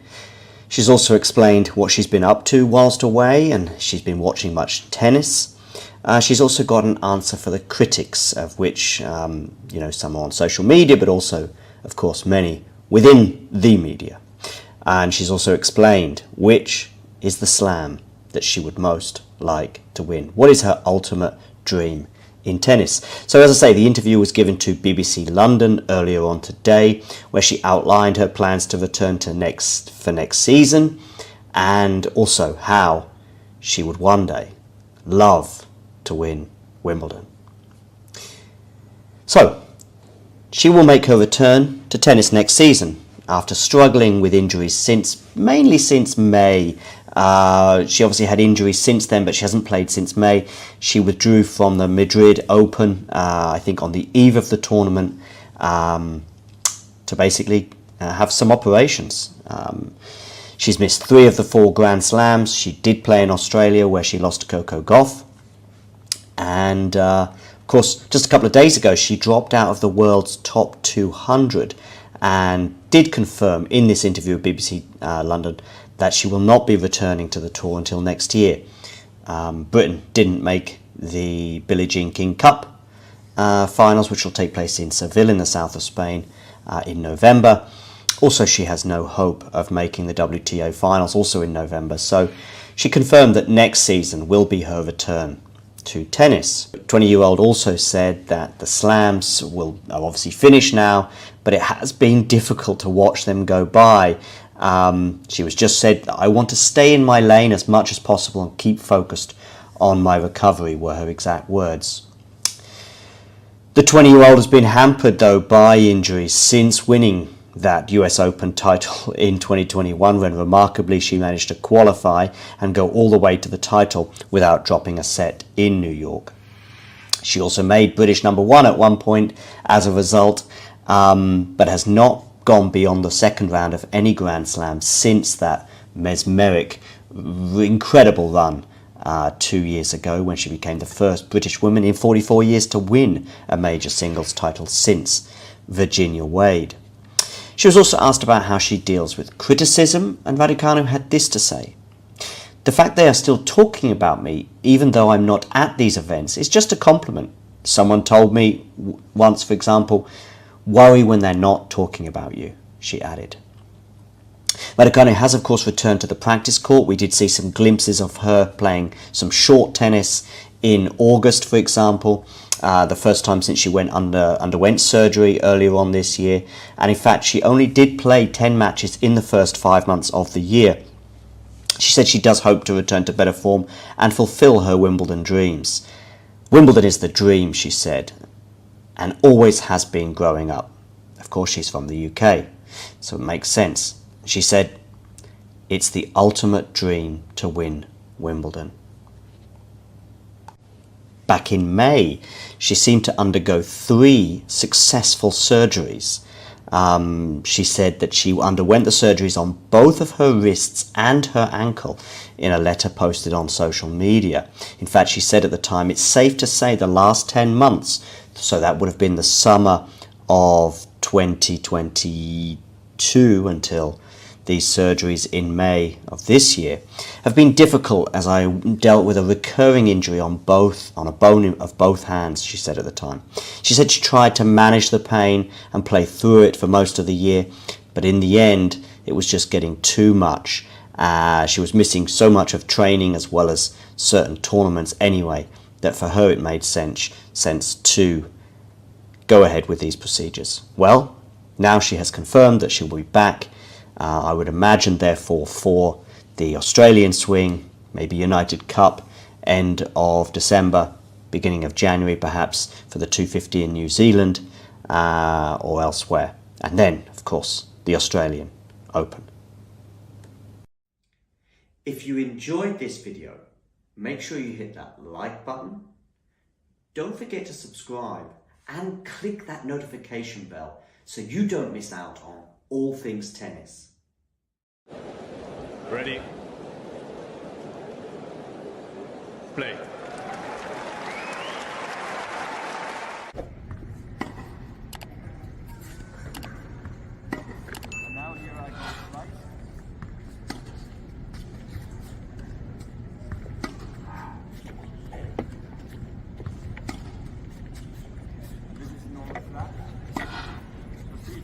you don't actually. Sometimes you don't. And now here I go slice.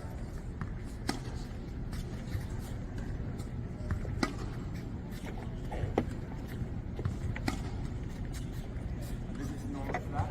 So see, sometimes you don't actually. Sometimes you don't. And now here I go slice.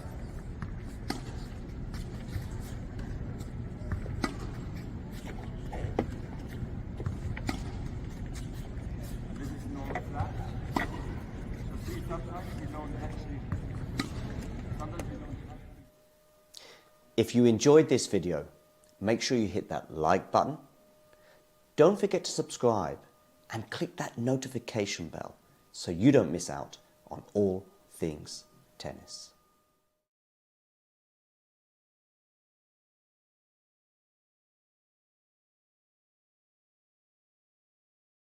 I'm being distracted by John's question there. Sorry, Nick. Just any thoughts on the coach of Qinwen going to Osaka? I'm not surprised. Not because anything to do with Zhang at all. I think, you know, she seems a perfectly pleasant person, but obviously Wim Fissette has got this loyalty to Naomi Osaka. The only reason he wasn't coaching her because he wasn't playing.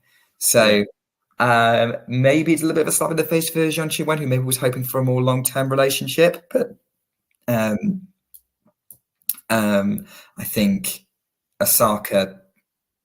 Naomi Osaka is probably going to want some familiarity when she hits the tour. So it doesn't surprise me from anyone involved. I just hope that Zhang finds a coach who can continue to get the best out of her. I think, you know, it's almost like I was originally like, oh, maybe there's some money involved, but actually it's probably definitely not that, because he'll move.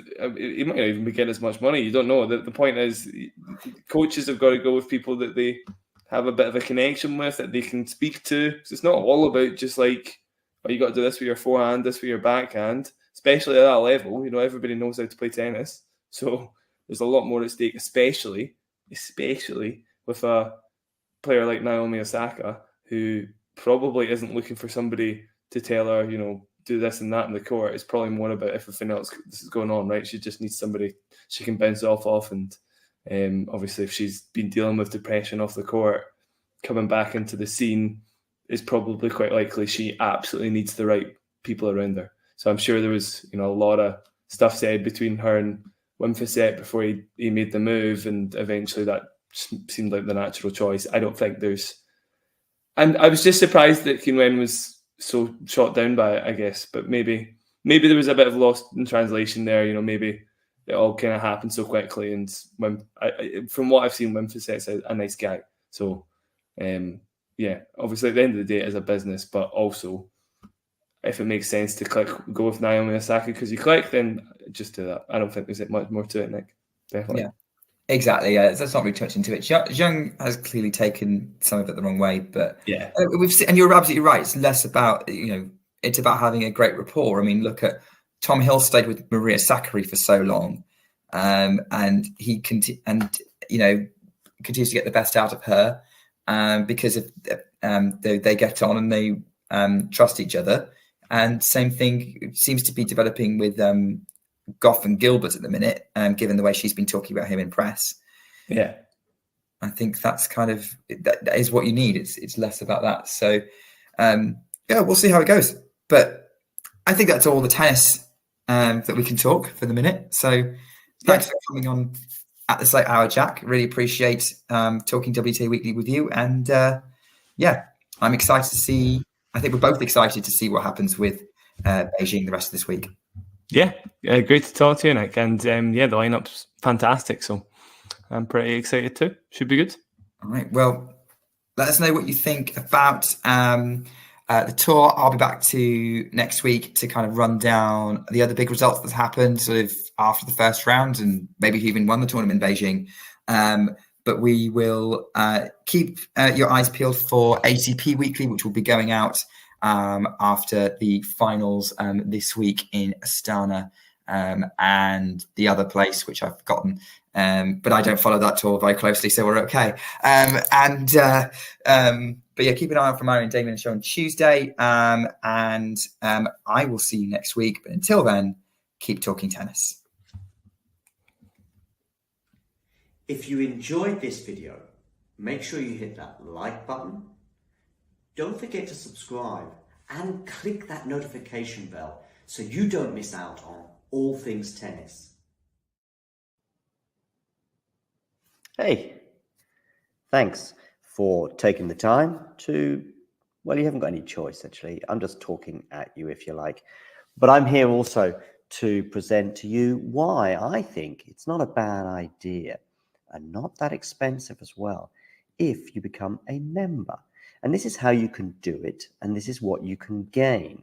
So if we look here at the Talking Tennis sort of home page, if you like, on YouTube, we can see this little button here which says join. It is also pinned in the live chat as well, and you can also, I think, see it just below most of our videos, certainly the live ones and so on. Now, why is it a good idea to join and become a member? Well, in the live chat, you can add little funny things, you can add emojis and all sorts of things, but possibly more importantly, you can get to access some live videos, such as this one here, where we look back on the last sort of few moments from the Billie Jean King Cup. So there are little bonuses such as this one, but there are many, many more. And in fact, if we have a quick look at all of the members only stuff, I repeat, you will see very, very quickly some of the top stuff that we've had for members only over the last 12 months since the channel began. Remember, these videos are for members only. You can become a member from as little as about $2 a month, €2 a month, £2 a month, something like that. There are various different things. Oh, and by the way, you'll also be supporting the channel. So it's a win-win-win-win scenario. Let me just show you some of the members only stuff. For example, we've got an exclusive little clip there talking to Laura Siegmund, Laura Tsurenko, her encore interview, some doubles footage there from Monastir, the Germany press conference pre-tournament Billie Jean King Cup, Claire Burrell talking as well to the media in her press conference in Monastir, Storm Hunter and Alicia Parks interview, Rebecca Masarova, her press conference, Coco Gauff exclusive for members only, albeit it was in Madrid, but these are just some of the things, some of the interviews and etc. Like Lestien here, a chat with him, Emma Navarro, and so on and so forth. So many little bonus videos available for just €2 a month. So, what are you waiting for? Become a member. Or don't. It's okay.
you